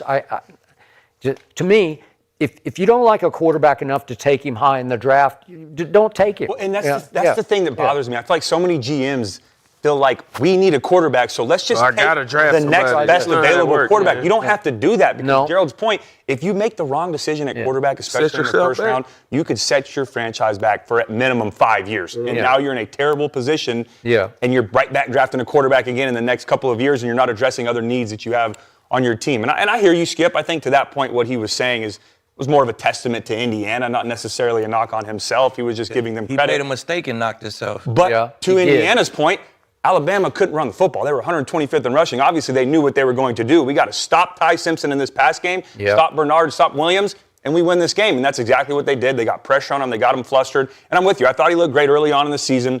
When the games got bigger towards the end, obviously he had an injury. Well, there's 4 in a row. If you look hard at Auburn, Georgia in the SEC game, at OU, and then the disaster. But those are the games. That's why I say he's a second-round pick. When you get in there, every time I walked in to meet with the team when I was going through the draft process, the first thing they'd say is, give me your top 4 games, give me your worst 4 games, and we're going to watch those. And when your worst 4 games are against the better competition, the NFL-level players, that's a huge knock on you. You 500 in those games. And late in the season, I think part of the thing, we're going to go to 18 games, and then you got the playoffs. Like, how is he even going to survive? We have 1 season, and he barely made it all the way through. Yeah. He's tiny. And Cody, to your point, man, do you know how fortunate the 49ers are to have Brock Purdy on that roster? 100%. For what they did with Trey Lance? Because that erases that mistake. That erased that. Do you know how fortunate they got having Brock Purdy there? Yeah. Because if Brock Purdy wasn't there, the 49ers would have been, man, listen, he just so happened to be good enough and in the right system that, Brock Purdy, he's balling. But, man, you make a mistake, it set everything back. And I'm throwing myself in the pot, but we see it in Cleveland. hopefully Deshaun Watson, Shedeur Sanders, one of those guys is the answer. But we've seen it in Cleveland for a long time. If you don't nail the quarterback position, I thought they did with Baker Mayfield. I thought they made a big mistake letting him leave after he won a playoff game for the first time in 26 years. Yep. But if you don't nail the quarterback position, it doesn't matter how good the rest of your roster is. Right. Defensively, you can make up for some of the deficiencies, but at some point in time, we're going to have to put the ball in your hands at quarterback, and you got to go deliver. And if you don't have a guy that can do that, at least at a serviceable level, you're not going to win games. It's not often that you guys agree, but you guys are agreeing. You guys are out on Ty Simpson, so we'll find out what happens there. But this show is presented by Kickoff. If your tax refund just hit, before you spend all of it, take a small piece and do something smart. Use it on start building your credit. If you need to boost your credit fast, Kickoff can help. They're the #1 credit building app in the App Store with plans starting at just $5 a month. No credit check, no hidden fees, and there's 0 interest. So I like Kickoff because you're building credit and it's not confusing. Kickoff makes it simple. You just make small payments on time and that positive history gets reported. That's how you start seeing real progress. It's so easy. Sign up in minutes, set auto pay, and even get credit for rent you're already paying. Start building credit with Kickoff today and get your first month for as little as $1. That's 80% off when you go to kickoff.com/arena gridiron. That's kickoff.com/gridiron. There's no arena, just gridiron. So you must sign up at kickoff.com/gridiron to get an activated offer. Offer applies to new Kickoff customers for first month only. It's subject to approval. Offer subject to change. Average first-year credit score impact of plus 86 points between the August 2024 and August 2025 for Kickoff credit account users who started with a score below 600, who paid on time, and who had no delinquencies or collections added to their credit profile during the period. Late payments may negatively impact your credit score. Individually, results may vary. So now I want to get into the wide receiver conversation because this is who you selected in round 1. This is your mock right here. So this is an interesting situation. We've talked about the wide receivers in this draft quite a bit. A lot. But something that is very different on your list is you have Casey Concepcion going above Jordan Tyson, Mekhi Lemon. Very, very interesting. Okay? So I would love to know. Actually, I'm going to first start with Cody. We'll go with Cody first. What is your reaction to him having Concepcion going to the Rams? Yeah, I think Concepcion. By the way, you brought him up the other day. I did. You did. Yeah. And I'm about to talk about why I like him so much. Because before we let he's a Hayden good player. know. Me and Hayden were talking about this before the show, but I really like him a lot. I think he's a talented player, and he's absolutely a first-round pick. I still think Carnell Tate, Jordan Tyson, and Mekhi Lemon are the big 3 in this draft. I think those will be the first 3 guys taken. But like I said, I still think Casey Concepcion will be a first-round pick. And the more I watch his tape, and I watched a lot of it yesterday, the more I'm really starting to like him because he's a talented football player. He is such an efficient route runner, man. He creates separation versus press man. If you're a DB, good luck trying to get hands on him. His quickness and his burst at the beginning of his route is so efficient, and there's really no wasted movements when he's getting in and out of his breaks. Another thing that I think he does a really good job of, and Aqib, I mean, you could talk about this as well, is he closes that cushion between a DB and a receiver so quickly, meaning that he gets a DB to get out of their back pedal, turn their hips, and then he has suddenness when he's breaking off a comeback or a curl or a stop route. That's impossible to defend. The other thing that he does a great job of, and what makes me feel comfortable as a quarterback throwing him the football, is he knows how to attack leverage. There's a great clip against Notre Dame where he's running a dig route, which is an in route, and the DB has inside leverage. Well, normally that play's dead, and I'm not going to work that guy, but he starts outside, puts his outside foot in the ground, stems back inside. The next thing he does that's so important is he stacks and gets vertical because he understands depth and landmarks. He knows that I still have to be where the quarterback expects me to be. The top of the route breaks him off, runs an in cut, the DB falls down. Doesn't get the ball, but it is impressive. And we can go look at the tape. Auburn, Notre Dame multiple times, time after time, where he attacks leverage and he gets open. And the other thing, too, to Hayden's point, why I think he might go a little bit higher than people think is his value. He's not just a receiver. He's efficient in the return game as well. You can use him in multiple different ways, and that's even on offense. Get him a crossing route. Get him a return route. But then I'll give him an end around in the run game. He's really good in the screen game, and then go have him return punts or kickoffs. So that raises his value a lot. Again, I still think Tate, Tyson, and Lemon are the top 3, but I get the argument you have for them in that Concepcion order? going that high. I have Tate, Lemon, and Tyson. I as my thought you top had 3. Lemon ahead of Tate. No? No, he you did. did. You did. He had him at You second. had I had him at Tate first. 1, Lemon 2, Tyson 3. This it ain't as crazy as it No, is. it's not. If you watch the Especially with tape, the it's so team. nice. It's Crazy not. as it It's is. really not. I'm And a I bet I production- know where you going to. I look at production. Yes. I look at production. Yeah. This motherfucker got 1,000 yards, 10 touchdowns, scrimmage yards. 1,000 Yeah. scrimmage yards, 10 touchdowns, 2 out of his 3 years. Yeah. That's big. He was doing it at NC State. Going ham at NC State. Then Yeah. the year he didn't score 10 touchdowns, he scored 8. He did. He leaving college 28 touchdowns. That's big. You got that kind of production. You 6 feet. It was 5'11" and 5'8". That's 6 feet. No, he's 196. Like That's what I'm saying. He a 6 foot guy. plays little, but he's But he big. Yeah. Yeah. 6 foot, 200 pound guy. Yeah. What he bring you in a return game is crazy. And shit, the Rams, they lost games. Yep. Because of this damn returner. So if they can check good 2 point. boxes, kill 2 birds, 1 stone. Okay, but you don't love a slot receiver going to the Rams, Yeah, right? He's not a slot, though. I don't think he's just a slot receiver. You can use him outside. With the releases, with the speed and the twitch, he can get off press. Okay, but he he can doesn't play have. outside. There's not great top end speed here. It's all quickness. You It's don't all- listen. I think he can man. run. The do too. LSU running punt kicks return- back. Man, That's listen, that's top end you speed put to me. Sean, you put the when they picking returners, okay? You've been in these rooms, When they picking returners, they're picking playmakers. They can make plays in space. That's what this kid is, and they are not picking anybody that's they might not have 4.2, 4.3 speed. That don't always mean you're a good returner. But when he get in the open field, he's going. And you getting a Deshaun Jackson type guy without the speed, not the Deshaun Jackson speed, but give him an end around. Let him be a returner. Get him in space. All of that. And then with the Rams, with Sean McVay's mind, and you already got them 2 dogs on the outside, now you add him, I can draw it up, put him in different spots, put him in these mismatches where I can put him. That is not crazy. So don't be surprised. Catch and run. That's this. Him throw a lot of quick screens, his over routes. his drag playmaking route. ability. Telling you. Put the ball, just get the ball in his hand Catch and and let run him do and- his thing. It's not just speed. He has the vision of a running That's back. what it Like, you is. see him on the punt return. That's why he's a He'll returner. set up a block, put his foot in the ground, and then cut. Like, he understands how to be efficient with the ball in his hands. It's not just pure athleticism. Now, I don't think he's going to go before Jordan Tyson Nah. because Jordan Tyson ain't going. He ain't making out the top 10. But he going to go early. I can see him going 13 like that. I think Jordan Tyson go before 13. It's not crazy. Before You- 13. would you- It's not crazy. It's not though. crazy. Would you I put, tell you that, would it you ain't put crazy. AC above McCoy?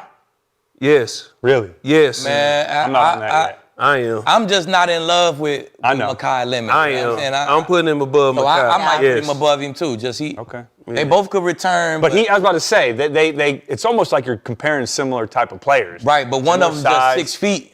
McCoy's 5'11". And one of them, I feel like he listen, a little more. I just he a little when more I'm watching twitchy off when that I line. watch. Man, no. Listen, I know you a SC guy, but when What are you talking about? I'm put them next to each other and I'm watching the tape, man. I watch McCoy and it's like, yes, but that I'm telling you, man, that KC when you turn that tape on, it's just like it's a different feel. Would you when say he got got that. more twitch than Mekhi Lemon? I think so, but I think Yeah. McCoy he doesn't look fast. He's just smooth It's and efficient strong. with his steps. Yeah. And he Yep. does contested real, like- catches at 5'11", 190. Reminds me a lot of an Amon-Ra St. Brown. He's He not got strong burning, hands but- for sure. Yeah, He man, got he can strong- take he the makes ball some away. crazy I guess it's different too because I watch McCoy a lot in person. So when you see it in person and you see him take away those catches and get hit while he's still making these tough, difficult plays, it if obviously you, raises if his you value. on the board and you putting your offense together, and you like, all right, man, I'm gonna create and draw and put this. Which person are you putting in your offense? That where I can do Between that. those two? Yeah, when you can put that and you say, okay, I can do this with him, this. Who are you putting? I would still take. I think I still take McCoy Lemon over KC Concepcion. That KC, man. No, he's the good, more I man. watched him, yeah, I like him. I'm taking McCoy. So Aqib thinks lemon is a lemon, as in a car that won't run, right? That's what solid, but the he's just hate not- coming just from not that better than side those over there. three.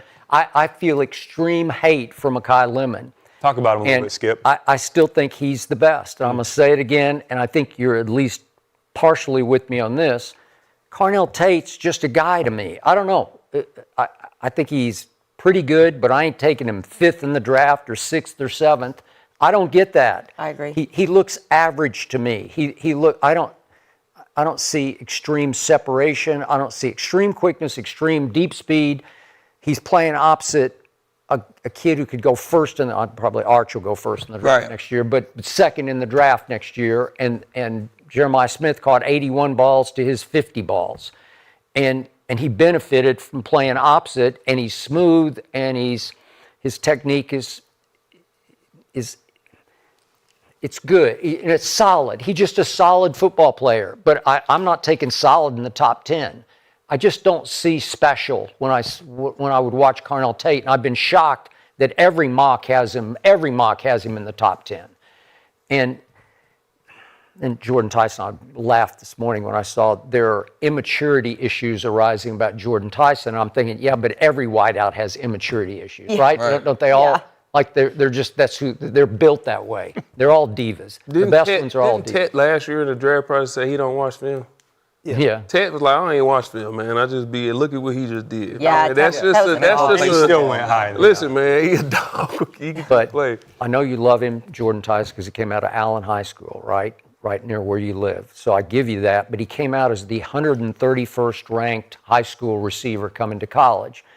And Dion had him for a minute at Colorado and said no to him. And so he has to transfer to Arizona State. And then he put up monster numbers that first year, but he just kept on getting hurt. And you seem to just sweep that under your carpet. You know, you're okay with that. And my old partner Shannon Sharp used to say, you limp in, you limp out. Right. You know, you just, okay. And there's a lot of truth to that, where you got big injury issues operating there. I just watched TV, and I watched a whole lot of USC the last couple of years. And every time I turned on the TV, Mekhi Lemon he just took over the game, where I'd say, that kid is a baller. He is electric. And every contested catch, it's his football. Mm-hmm. When it's up, and your quarterback is just saying, I don't care who's over. I'm just going to throw it to him, and he's just going to go get it. And 3rd and 5, it's like automatic. I'm going to throw it to him, and he's going. He might not win, but he's just going to win the football, right? He might not win the route. He's just going to win the football. And to me, he's even better than Amon-Ra. He was more productive. Coming out. Yes, coming out. Yeah. And I just love productivity. You're saying as a prospect, right, Skip? Yeah. But I think he will be better, and he will be more productive than Jordan Tyson, who doesn't have great top-end speed, but he's got a bag of tricks, and I've told you, I don't hate him like you hate Mekhi Lemon. It's just, but Jordan Tyson, you know, he's slick tricks, and he's got all the moves and underneath, but man, I don't know. It's like Mekhi Lemon just showed me again and again that as a pro football player, he is going to produce high numbers for you, where you can trust him and go to him. And he seemed to be pretty durable, because he plays, he will catch every kind of route you want to catch. Yep. And Carnell Tate didn't work underneath much at all. He's just the bonus receiver over here. He's just going to run deep routes because the attention is all focused over on that side of the field. So in the end, and I do like Casey Concepcion, and I've watched him a lot, and he is as sudden as you get, but it's more quickness than deep speed to me. His second level escapability is not great. And Mekhi Lemon just runs every route. And again, is he the fastest time guy? He just gets open. Yeah. And man, if I'm Sean McVay, that's who I want. I think you're sleeping on Jordan Tyson. Yeah. Someone in the chat says healthy Jordan Tyson equals Jamar Chase. How do we feel? Right, listen, Man, if he didn't have injuries, it wouldn't be close. It wouldn't even be close. And I hear you saying that, but that's always the if. Right. If he is a guy that's had these injury history, then now you have concern taking. So everybody who had in the top 10 or taking everybody who's been injured in college went to the league and been hurt. No, that's not everybody true. Who's been healthy in college went to the league and never got hurt. No, I'm just saying the risk factor goes up, because you said it yourself. If he wasn't injured, then he would be the first receiver taken. So you're acknowledging that injury history plays a factor in the decision. We're talking about when he is on the field. Agreed. That's what we're talking about. I'm not arguing that. I'm telling you. He can go take for tape with anybody in this class. I agree with that. And he at 6'2", the way that he can move and his shiftiness Have you seen underneath is these impressive. last few videos that's coming out? The way he can contort his body and how explosive he is and not, man. I'm telling you. We'll see. Yeah, we will see. But you know what a big factor in all this is too is situation. Yeah. What offense are you in? Who's your quarterback? Are you the number one? Are you the number two? Are you the number three? So all that's going to play a factor. But yeah, the talent's all there. That's why I think Hayden, I mean, you'd probably agree. I think we could see probably 6 wide receivers going in the first round. If you throw in Omar Cooper and Denzel Boston as well. Yeah, I just think that Casey Concepcion versus Tyson, those two guys are pretty similar to me. I think what Cody said was the efficiency at the line of scrimmage, both Tyson and Casey Concepcion, they got the jitterbug feet. Yeah. I just think that Tyson dances a lot more, and Casey Concepcion gets up the field instantaneously. Right. And I just think that he's more in tune with what the quarterback is. And then the second thing is Casey Concepcion, I was surprised he was 196 because he looks so small. Yeah. But there was a couple plays after the catch. He caught a ball like at the 8-yard line. There's like 3 defenders, throws all of them off of him for a touchdown. There's a lot more yak ability from Casey Concepcion. I thought there was too many times Jordan Tyson, like 3rd and 4 slides right before the first down marker. And I just couldn't piece that together. I mean, it might have gone back to when he dislocated his knee. And I see Casey Concepcion, when he catches the ball over the middle, he's flying up the field. I think that the punt returns, you guys haven't seen those against LSU. Those 2 punt returns that he has, those are like the magic moments. And that's why I linked him up with the Rams, because they can't catch the ball as a return. And that's It was their downfall this season. I think that's what I would go with. I haven't seen Tyson and Lemon have the same return ability that Casey Concepcion has. So I think that's where we come down to the 13th overall pick, outside and inside versatility plus special teams. To me, he's like the underrated fit, and I think because he has the knee injury, we didn't see the athletic testing. We just haven't heard from him. He's never in the top 3 discussion, but I think he easily could be the number 1 receiver in this draft class in a couple years. So, Hayden, when we had you on the first time, an earlier mock, you had Mekhi Lemon going I think you had him going 8 to New Orleans, and you had Jordan Tyson going 23 to the Eagles. Yep. And I was good with that, but now you seem down on Mekhi Lemon. Well, I just think that the league might be looking at Mekhi Lemon more as a slot guy, and I think that the Rams, that would definitely be a fit, but some of these other teams, I think, want the outside ability that Mekhi Lemon, I think, can do that. It's just not his overall skill set. Yeah, all the Tyson stuff the last couple of days, everyone makes it seem like he's going to go top 10. Maybe he will, maybe he won't. I just think that Casey Concepcion, if he was healthy in this draft process, there'd be a lot more buzz for him, and I thought his tape this last year was as clean as anybody's. I will say, though, to push back on that a little bit, Mekhi Lemon does play a good amount of outside receiver. He does. We did have some big playmakers on the outside. Jacoby Lane's one of them, so he would get those outside targets, but Mekhi's versatility allowed him to play both. Yep. Not every outside receiver can play in the slot. Not every slot receiver can play on the outside. I think Mekhi can excel at either position in the next level. I feel like you could say the same about Tyson. Yeah. You say he danced a lot, but Amari Cooper danced a lot. I think that's a great compliment. He gonna come off the line and, Sure. and that was one of the toughest covers. I couldn't play my regular technique with Amari Cooper because I'm like, all right, he gonna do this dead leg shit. If he faked the dead leg, he could take off on my ass. He got that explosion. So I'm telling you, as a DB, if we was to say, all right, it's we on the 20-yard line, it's 3rd and 5, go down the list, who you want to guard, who you don't want to guard. They don't want to guard Jordan Tyson. He's the one you're gonna say, give me him last. I take the big guy, he okay. I can get hands on him. Mekhi Lemon don't really got that shiftiness. He gonna try the 50-50 ball at 5'11". Give me that. I love that. Concepcion he gonna get upfield. Like you said, it's gonna be one quick move. I'm good with one quick move. You know what I'm saying? Just I can get hands on you on one quick move. When you come off and it's I'm like, shit, I turn or I wait. It's a fucking problem. I promise you. And he gonna be a problem in the league. And you might be able to get hands on him, but if you watch Concepcion's tape, I know you did, but if you watch his tape, they don't get hands on him because, to Hayden's point, he always has a plan with his release. So he knows, and it tells me he watches a lot of film on the guy that he's going to face. I know what this guy struggled with, so I'm going to use that against him with my releases. I'm going to create separation. Boom, then I have wide open. I don't think it go that deep with him. That's just his style. He quick twitch. He get upfield, pop, and get to his route. And it's so twitchy. He mixing up them little college receivers. That's going to come down a little bit when everybody make millions. You know what I'm saying? I'm just telling you, it's come now and get to your release quick. That's a little bit easier for us. It's just a little bit easier. And then with that Jordan Tyson, man, if all push come to shove, just put it up there. Just just put it up there Yeah, and let it go get it. Oh, yeah, 50 balls 50-50. with everybody else. Yeah. Like, it ain't like he ain't catching No, I would 50 balls. 50-50 is what Tyson's really good at. You Hell put yeah, it, you put look at it, his put it 50 up there and balls say, right hey, there. give him a chance. And you love that as with a all the quarterback. guys. One-on-one, even two-on-one sometimes. Go get it. He'll Give make a it- play. just Look, throw it back up there. shoulder a demon, bro. You throw that bitch back shoulder, he gonna turn his body. That's what. So wouldn't you most prefer to cover a receiver who's on injured reserve? Because that's what right. That's what's going to happen. Well, am I right? Sound good. I hope not. I hope not. All right. I hope he Sound good. has a great career. That dude, man, that dude's Sound ball, good, man. What we know is that these guys are not going to agree on the receiver class, but I'm really excited for Thursday to come around because we're going to cash it on this bet you guys got going. You know I've we're been spanking, skipping these bets.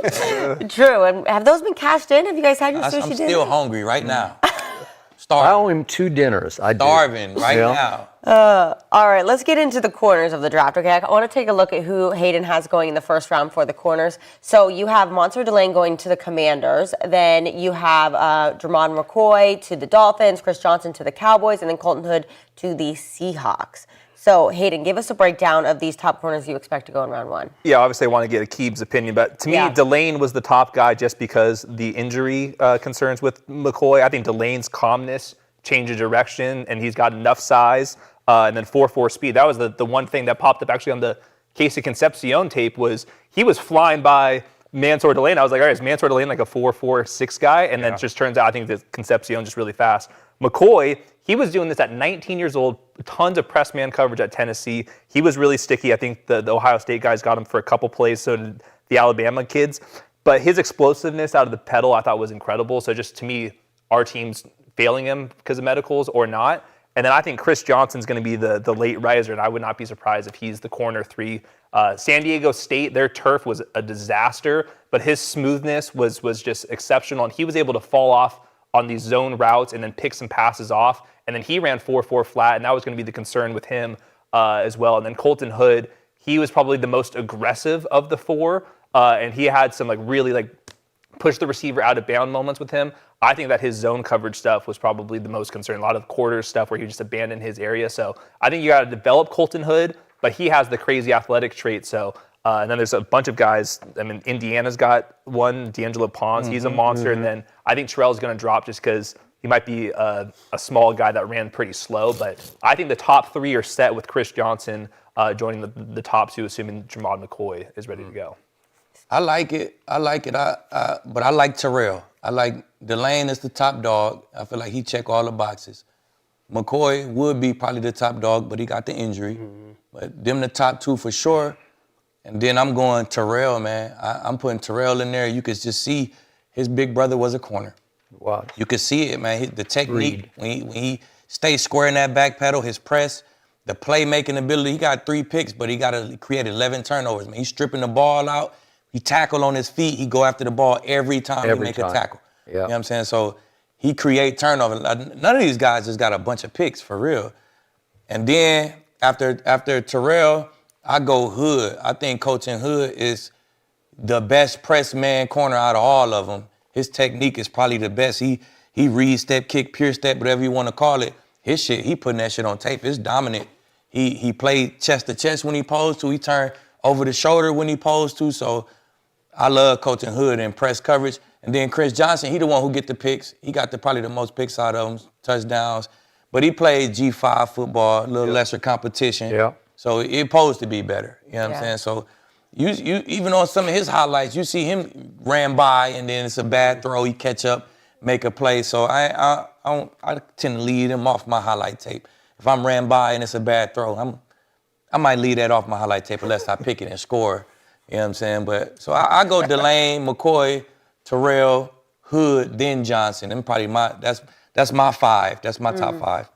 So real quick, if Dallas is sitting at 20 and Terrell's there, would you do it? I like it. So do I. I like agree. it, man. I think Terrell's going to fall, though, just because there was a report from his pro day, and I think I had a little hamstring, but he ran like 4.6. Yeah. And, He he's a pretty definitely small had a guy. hamstring, though, they said. But yeah, they said, but he ran it. You run your 40 with a hamstring. You run 4.6, man.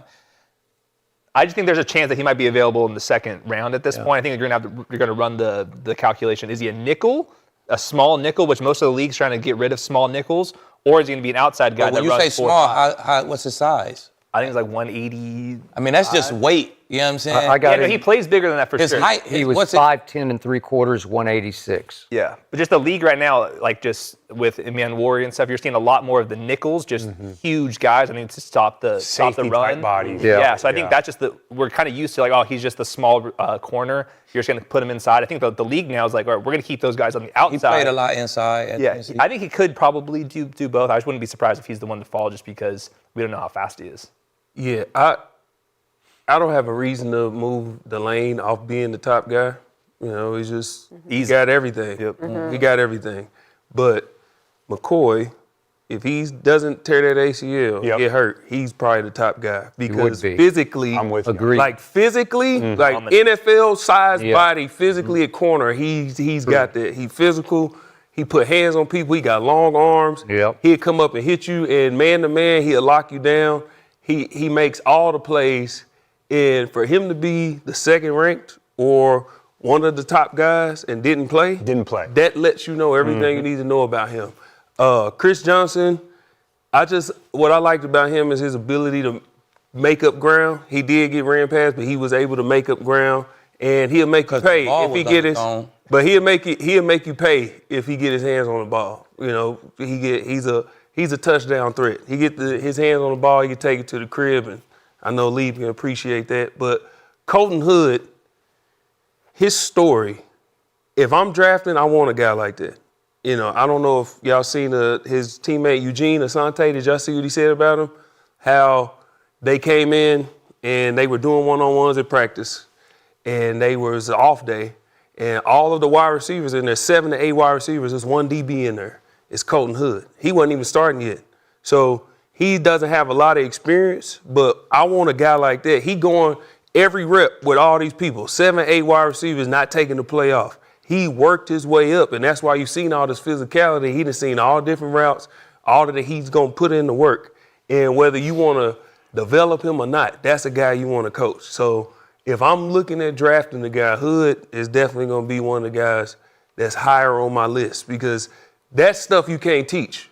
There's like that want to and that dog just being a dog. Like, Billy would tell you, being a corner, man, I've always said it. I think the hardest position to play is corner because quarterback, obviously you got to break everything down and all that, and this gets the most pub. But corner, man, you got to deal with a Tyreek Hill running backwards. Then you don't know when he gonna stop, you don't know when he gonna break it. You got to just be in there man-to-man. That's very difficult. So you got to have some type of dog in you. So to do that over and over and over and over with no break, and you out there, you're not starting, he just got this type of mentality that you want when you drafting the guy. So I just like it. But that Jamal McCoy, man, like if he ran that 4.3, Right. The only thing is, you know, they worried about long term with his knee, but like physically and all top to bottom, that's the guy to me. And before you go, Cody, go ahead. I'm looking at Delane, checking that PFF. Hey, he gave up 7 touchdowns the 2024 season. I was a little concerned for me, you know what I'm saying? PFF say you gave up 7, 5.5 of them probably legit. You know what I'm saying? So I'm like, hold on. At Virginia Tech. Yeah. Like, but then he shook back in the SEC and balled, so, you know, I kind of swept it under the rug. But Okay. I don't like a corner who gave up 7 touchdowns in college. It just that's a high number for a college corner. Like, to be the top dog, I gave up 7 in one season. You know, I might have to go back. I ain't go back and look at them, but if I'm drafting them number 7, I might have to go back and look at them. Yeah. But I think the important thing for him is the trajectory. Like he looked really good last year against good competition. He's good in man-to-man, whether it's press or off. He's got great instincts in zone. He knows how to read and react to receiver. That's why he had 11 pass breakups last year. And he can also cover guys with top-end speed. There's not a lot of guys that can do both, cover those short, twitchy underneath routes, then also have top-end speed to run stride for stride with the guy down the field and then go make a play on the football. So I think he's the most complete corner. I have no problem with him being the first guy off the board. I am with you, though, on Jamal McCoy. I think that kid is a stud, and I think he potentially would be the first corner if he was healthy. Because if you look at his first 2 years, all he did was produce at a high level. He had 14 pass breakups, 6 interceptions. You talk about a guy taking the ball away. He had 6 interceptions the first 2 years. Probably would have had 6 alone this year. That's how good he is at reacting and making a play on the football. I really like him. I think he's going to be a guy that's going to be talented at the next level. He's going to be a steal in this draft. I know we talk about the injuries, but to be able to be a top guy in your position while missing an entire season, that speaks volumes about how good he is and how good he can be. And then the last 2 guys, Johnson and Hood, I think they're both very similar type players. I love their physicality. I think they're both good cover guys. They're not afraid to come down and tackle in the run game. And it's not just, wide receivers. They'll come tackle a physical running back as well. So, yeah, you can make an argument for all these guys. I think that the depth that you have at corner in this class, at edge rusher, even at linebacker, some of those second-round guys, I think, are going to be day one starters with Hill and Rodriguez. So I think this is a very good defensive draft class. Maybe not super heavy at the top, but there's a lot of depth and a lot of talent throughout the first couple rounds. I want to talk about a name that we have not talked about because it's a name I did not know about until this morning when I mentioned it earlier, Adam Schefter's bombshellish sort of report on ESPN.com about inside draft info. I had never heard of Traden Stukes, and he's a DB at Arizona State. Arizona State. Arizona. I'm sorry. Arizona. Yeah, at Arizona. And he's projected in all the mocks. I don't know how, I didn't go down into your second round, but he's like late second round. Yeah. Okay.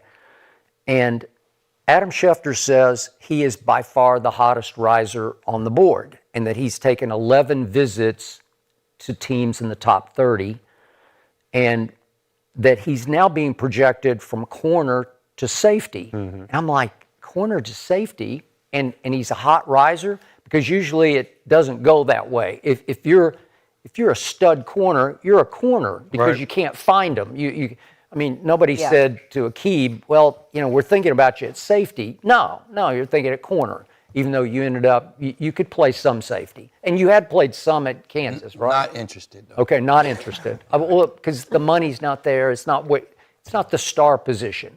So Adam Schefter is quoting a GM as saying that Traden Stukes at safety will be better than Caleb Downs. That's the quote that's in this. Whoa. Yeah. I saw it this morning. Better than Caleb Downs as like a center fielder, as a cover 3 safety, like a ball hawk who makes, according to the GM, freaky plays. So I went back this morning and watched his highlight tape, and there are a bunch of freaky plays on the highlight tape.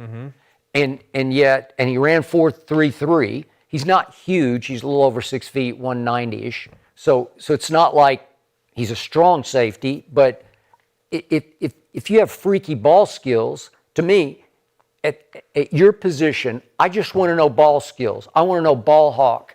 And at safety, I want Ed Reed. I want somebody with nose for football who's going to turn games on their head by picking off passes and taking them to the house.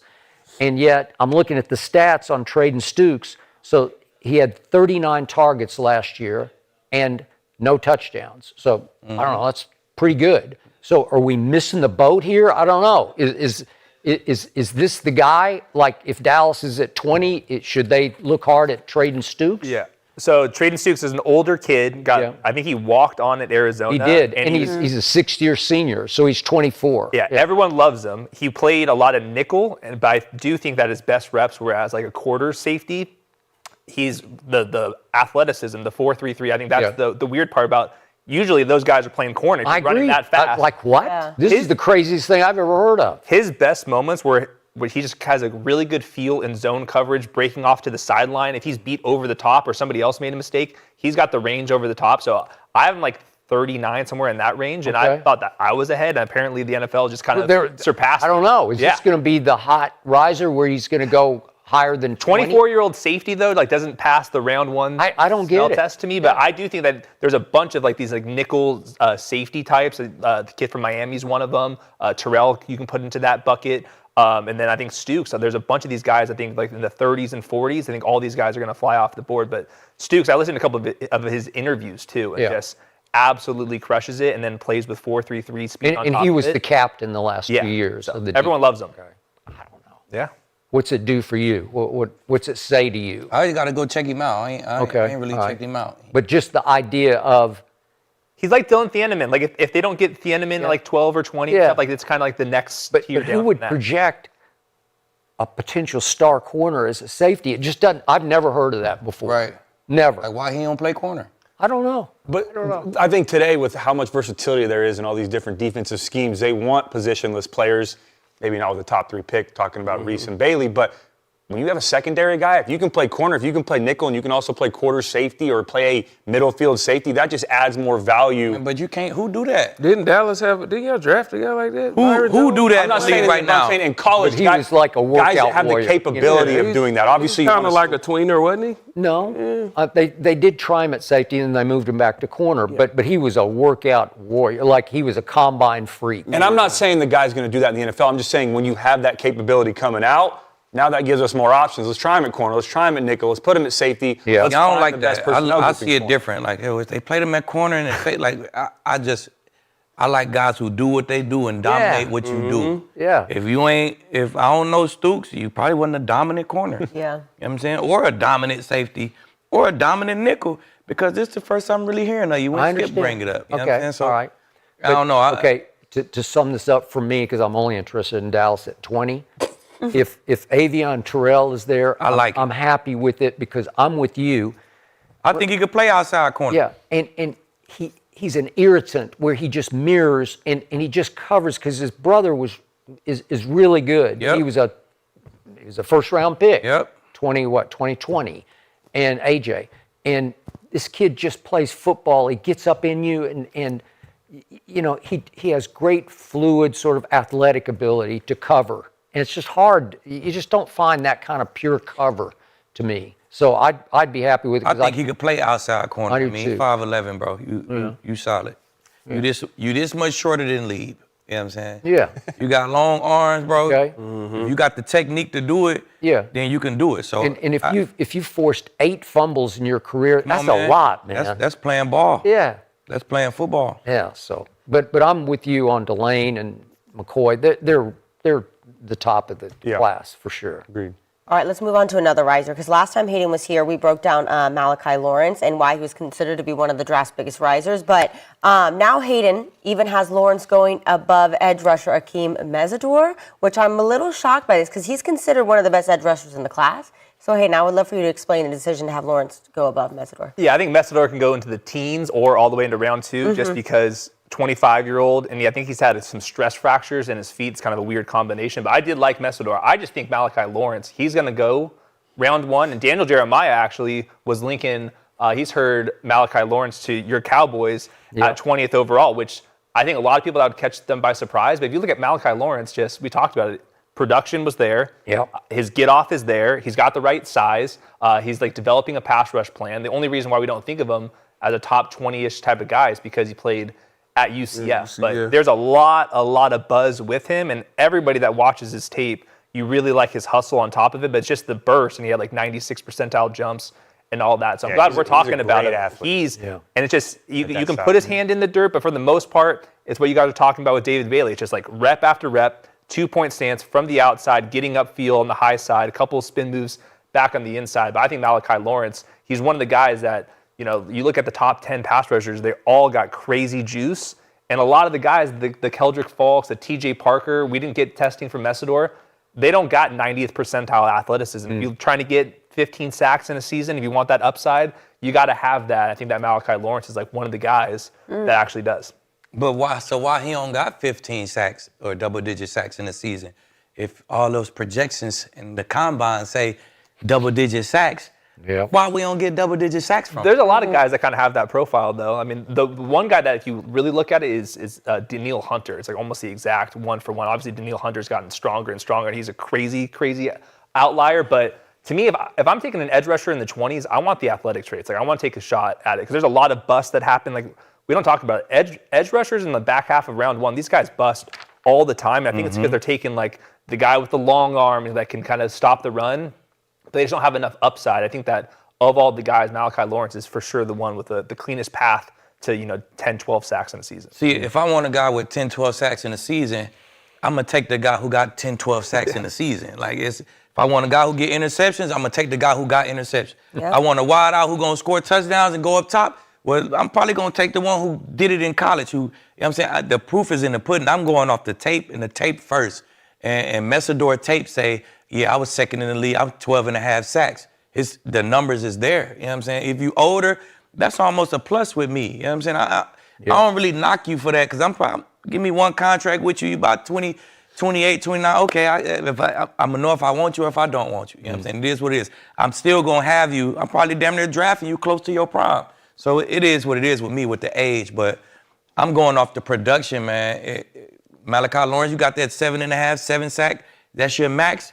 He double-digit sacks. If that's what I'm looking for, I'm going to get the guy who done it in the big-time conference. It's already on tape, man. So. Yeah, I like Malachi Lawrence more. Messidor, you know, he's had all the injuries and stuff, but he didn't really dominate until he was 4 or 5 years older than everybody. And when I'm watching Malachi Lawrence, you talk about the production. Ruben Bain has never had double-digit sacks in college, and he's a top 10 projection. So, like, it ain't always just about the numbers, but you talk about watching the tape. When I watch him, Malachi Lawrence, one is his get-off, but two, I think he's second to none when it comes to not staying blocked. You got guys who are explosive, got all these moves and different stuff, but we have a philosophy, getting blocked is not the problem. Staying blocked is. And Malachi Lawrence, he never stays blocked. And that is something you have to do in the NFL because you are going to win with your second move most of the time. It's rare that pass rushers win with that first move. It's always a counter. You see Micah, he go up, boom, boom, boom, he counters. All of these guys have countered. They don't stay blocked. You gonna have. These are the best of the best linemen in the league. This is what they are. But when you're rushing, not staying blocked, and that's what he is. He can rush from the edge, and he can put his hand down in the dirt. He can play inside, he can play outside, and that's why I seen Tampa brought him in because I can see that. I can see Tampa taking him because he has so much upside, and he's younger, and I don't have a problem with this. I don't have a problem with it. Malachi Lawrence, man, I once you brought him up, I went back and watched him. He's he perfect can play. for the Bucks. He can play. Yeah, I like it. They keep mocking. He's really Shaq Barrett-esque, like how Shaq Barrett was. 100%. They play almost the same, similar style. Yeah. Shaq Barrett had 20 sacks, 19 sacks in this league. When I watched, bro, I ain't see Shaq Barrett. Shaq Barrett was a smaller, wiggle, can't touch me type of. He just not that. He get blocked. He a motor guy. No, with Shaq, what I'm saying, when Shaq was with Denver, you know, he was played a certain, but when he got to Tampa, what made Shaq what he was, he didn't stay blocked. Shaq, he might hit you with the cross chop and it might not work, but then he club and counter back. You might have him blocked, but then he's able to, you got his hands on, he can rip down, rip through and get you off of him. That's when Shaq had that 19 sacks, that's what he was doing. He wasn't staying blocked. He wasn't always just winning on that first move. So when I was watching him and watching Shaq, I was like, so how did Messidor get his him 12.5 sacks? See, but that's so I love Lawrence. I think he's a great athlete. I don't mind him going in the first round, but I have Messidor ahead because he doesn't get blocked initially. He has a great plan. Who was he playing with? But who was he playing with? Great, but you're going to do the same thing in the NFL. You're going to play with a lot of great defensive players. You asked the question. Well, if he goes to the Chiefs, he's going to be playing with George. And Jones. And Yeah. you know what I'm saying? It's the same. But I'm saying, y'all are saying why Malachi didn't and why Messidor did. Messidor, y'all got him ranked way down here. Y'all got the guy who didn't have the production ranked way up here. So that's what I'm saying. How are we saying the guy that had 14 and a half sacks is way down here? The guy that's never had double-digit sacks is way up here. But we talking about production. Which one is it? Y'all can't have both. I didn't say that. I'm talking about Ruben Bain. Y'all have ranked way up here. He's never had double-digit sacks. You have Bain at the top too, though. You said. Okay, but I also have Lawrence better than Messidor. That's what I'm saying. I'm not going off the production. I'm watching the tape. Same here. I wasn't saying it's because of their numbers. I'm saying because of the tape. You talk about Lawrence. We all watching the tape. Huh? I say we all watching. We all watch the tape, but I'm just saying. But Lieb has a good point too, though. You always talk about production too. I want a guy to have talent, but also back it up by making plays on the field. There are outliers with that, like a Dexter Lawrence who gets double teamed, like a team that's worried more about Bain than Messidor. I get that, but when you watch Mesidor on tape, I just think his toolbox makes him a better prospect than Lawrence. He can beat you with speed. He can beat you with power. He always has a plan, so he's tough to get blocked initially. He does a great job, too, of setting guys up and then, boom, having a counter move off of it, getting to the quarterback, good in the run game, and I think he has a high-effort guy, too, that he can chase down and make plays down the field. I think he's the better overall prospect. That's okay. Nowadays in college, though, a lot of guys are like that. He's not that much older than everyone else because of the COVID years and the 6-year players. Indiana had a bunch of older guys on that team. So where the production been? With who? Mesidor's. Early on, yeah, because like Where's it Malachi been? would be like he's coming Where's out it of the been? 2029 draft. Like we're Where's talking it about been? Okay, we always talk about what have you done for me lately. I want to see the trajectory of you getting better. Mesidor had injuries. Now when he's healthy, he's getting better. I just think 26. overall. Yeah, of course. What that means? He's So, 26. But what you saying? So You what's saying where have the production been? It's 17, then there's 9 sacks. He got 10 and a half sacks. He got 8 sacks. It's there. He been in college 17 years. But the production been there for 17 years. Been in college 17 years. It's So he can't glorified. help if he get hurt and I get a gray shirt and then I get a COVID year. Like, that's not his fault. Yeah.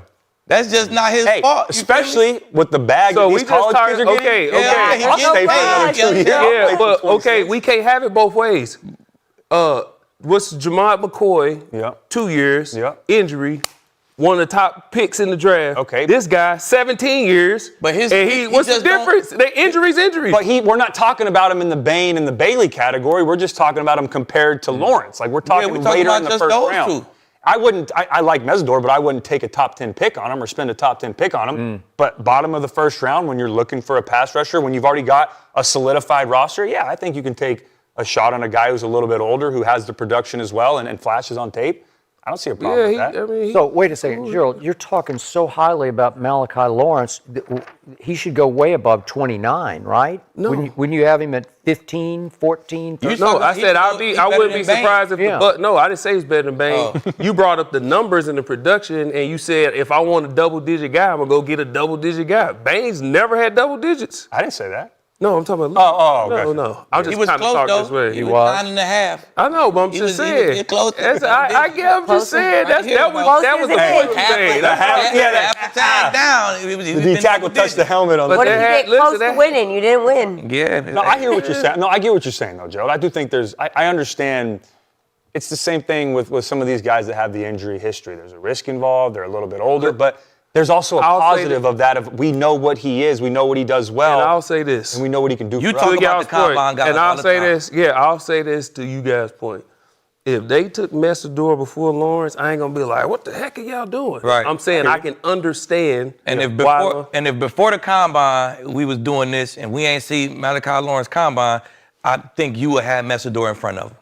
Yeah, I didn't go off his combine because I didn't even look. I went. I mean, but that's why he on the list right now. That's why I'm talking I'm about be him. honest. Combine. Until you said his name, I'm like, man, who is this dude? That's but my then whole point. But then when you go watch him, it's like, okay, I get it. Yeah, it stands I out. get it. But and to your point, like he does play at UCF, so it's different than watching Mesidor and Bain. These guys, Miami, I mean, that have UCF prime the Big time 12. games. No, they are, ain't but no they're slouches not in as the many 12 prime now. time games and playoffs. And they're not playing like, 16 games. Like they're not in the playoffs. Yeah, They're not I going get that. above Look, it's not a knock Khalil on Mack either with guy. the I'm just- Buffalo. I'm just saying. Khalil Mack with the Buffalo. Yeah. So it's like you can go to a smaller school and still be Agreed. like that. Yeah, Gerald, I got one Oklahoma question for you. Put you on the spot here. Would you take Malachi Lawrence over R. Mason Thomas? Heck no. Okay, so just for the record. No. Because R. Mason Thomas is nasty coming Yeah. off the edge. I would love if Tampa took him. Yes. Okay, just for the record. Okay, I just wanted to Yeah, get no. that. Heck no. Okay, No. all right. No, I would not. Okay, just real quick, because before we get out of here, I do want to we haven't talked about offensive linemen in the strap, okay? So I do want to get into that. So, Hayden, let's pull up who you have going in your first round of offensive linemen. So, who stands out to you for the offensive tackles? There's no sure thing. It's a weird draft class that Monroe Freeling's my top guy, and I'm on an island there, but I'm just projecting forward because he's played only a year and a half, but he's got all the physical tools that you're looking for, and his last 4 games of the season were his 4 best, and obviously he's going against the SEC guys. So I like his projection the most. And then the top guys, Fanu and Malinoa, those are right tackles, and both of them have some flaws where I think Malinoa doesn't have the crazy range in pass protection. Spencer Fanu, a little bit smaller of a guy. I really like Fanu. I think that Noah might end up being an interior player, kind of depending on the offense. And then Proctor, he's got the 5-star pedigree. You can see it in moments, but he got beat inside and outside a little bit too often for Ty Simpson. And then Arizona State, he's got a developmental guy. Chase Basantis is an interior guy. So all these guys have flaws. If I was going to pick who's going to be the best 3 years from now, it's going to be Monroe Freeling. I think that next year, if he went back to school, he would have been like a top 5 pick overall. So I think the Browns, they're the team that needs the tackle the most, and they need a left tackle at 6 overall. So you're going to take Noah Fanu and kick him to the left side. Are you going to reach on Monroe Freeling, who everyone thinks is probably better off at 17th overall? So they're going to be in a little bit of a predicament here. But I think that Monroe Freeling, you got to imagine with him. But all the top left tackles in the league look like he does, and I would be willing to take on the risk with them. It's hard for me to watch O-linemen and do this. You know what I'm saying? But I'm with agree. you because nephew played edge, Georgia played Charlotte, so that's what I'm watching the entire game. When nephew ain't in, I'm watching the people who in over him, and I'm seeing what they doing against. And Monroe Freeling was fucking dominant. I know it was Charlotte, but he was athletic. He was run game, Did nephew mauling go guys. against him? My nephew was at Charlotte playing against Georgia. No, but was he matched up with him? Oh yeah, he went against him. And he had a hard time. couple of times, and it wasn't pretty. You know what I'm saying? He looked dominant. You know what I'm saying? So he was huge. First of all, he was like 6'8" or however big he is. He's huge. He was a monster. He was major. What I seen, it was just athletic. It was NFL like. You know what I'm saying? After that, I'm like, nephew, he was a dog. Nephew had a sack that game though, but I think it was on the other side. The sack came from the right side. Hey, all that matter. That's all that matters. That's all that leave. Sack that game. Get on that board. He got on the board against Georgia. You know what I'm saying? But I watched, bro, and it looked NFL like it looked like a starter in the league. Agreed. Sure. Yeah. I like that. I like the kid from Penn State. He's more of a guard, but Vega is so good. Yeah, I like so him. good. I know we talking about tackles and stuff, but that kid from Penn State, man, I know we trying to get our defense together in Tampa, but if you put him up there with Tristan, man, I wouldn't be mad at it. Combos. I wouldn't be mad if Tampa drafted him. That kid, he ain't give up no sacks. He barely gave up a pressure. I really like that kid from Penn State, man. He can ball. Penn State just put out some good old linemen. Man. They do. They put out some real good old linemen, man. Yeah, so I like the kid from Penn State. If I'm picking like the guy in the draft, I like him. Yeah, I watched him with Andy Kotelnicki, who was the offensive coordinator at Penn State, bring him in motion from slot receiver and block this defensive end. This poor kid, man, like dude sitting there, man. And you saw, like, he said, "Oh shit, I got to take this on." And I mean, he is. But that's a testament to his athleticism too. Yeah. I think that's a big factor in the NFL. I like all these guys. I think any of them could be top players in the NFL. But the guy I like the most, if I was picking, is Francis Noah. I just think his experience. I know he started all 3 years as a right tackle, but there's been talks about him, and you have him as an interior offensive lineman, moving him to guard. I think that versatility will be valuable at the next level because sometimes when you're a younger player, you might not start right away, but you need to be ready to back up a tackle, to back up a left tackle, to back up a right guard, a left guard. You've got to have some versatility to you. I think Maui Noe has that. I do think, too, with his pass protection, when I watch him on tape, which makes me feel comfortable as a quarterback, is he understands what drop I'm taking and where my launch point is in the pocket. He knows when it's time in quick game to be firm and to hold set on a defensive end. He also knows if I'm taking a 5 or 7 step drop that he can let him run by a little bit more. I'll step up and then wash the DN by. So I think he's a very smart, instinctive tackle as well. So, yeah, there's an argument for all these guys, especially at the top. I like Freeling. I like Spencer Fano, but I would take Francis Maui Noa if I was drafting in this draft. So I'm with Aqib on this. I have a hard time evaluating offensive linemen and really locking down on he's better than him. Yeah. Unless I'm watching a college football game and I go way back in the day at USC. Anthony Munoz, he was just a mauler where he's just a man among boys.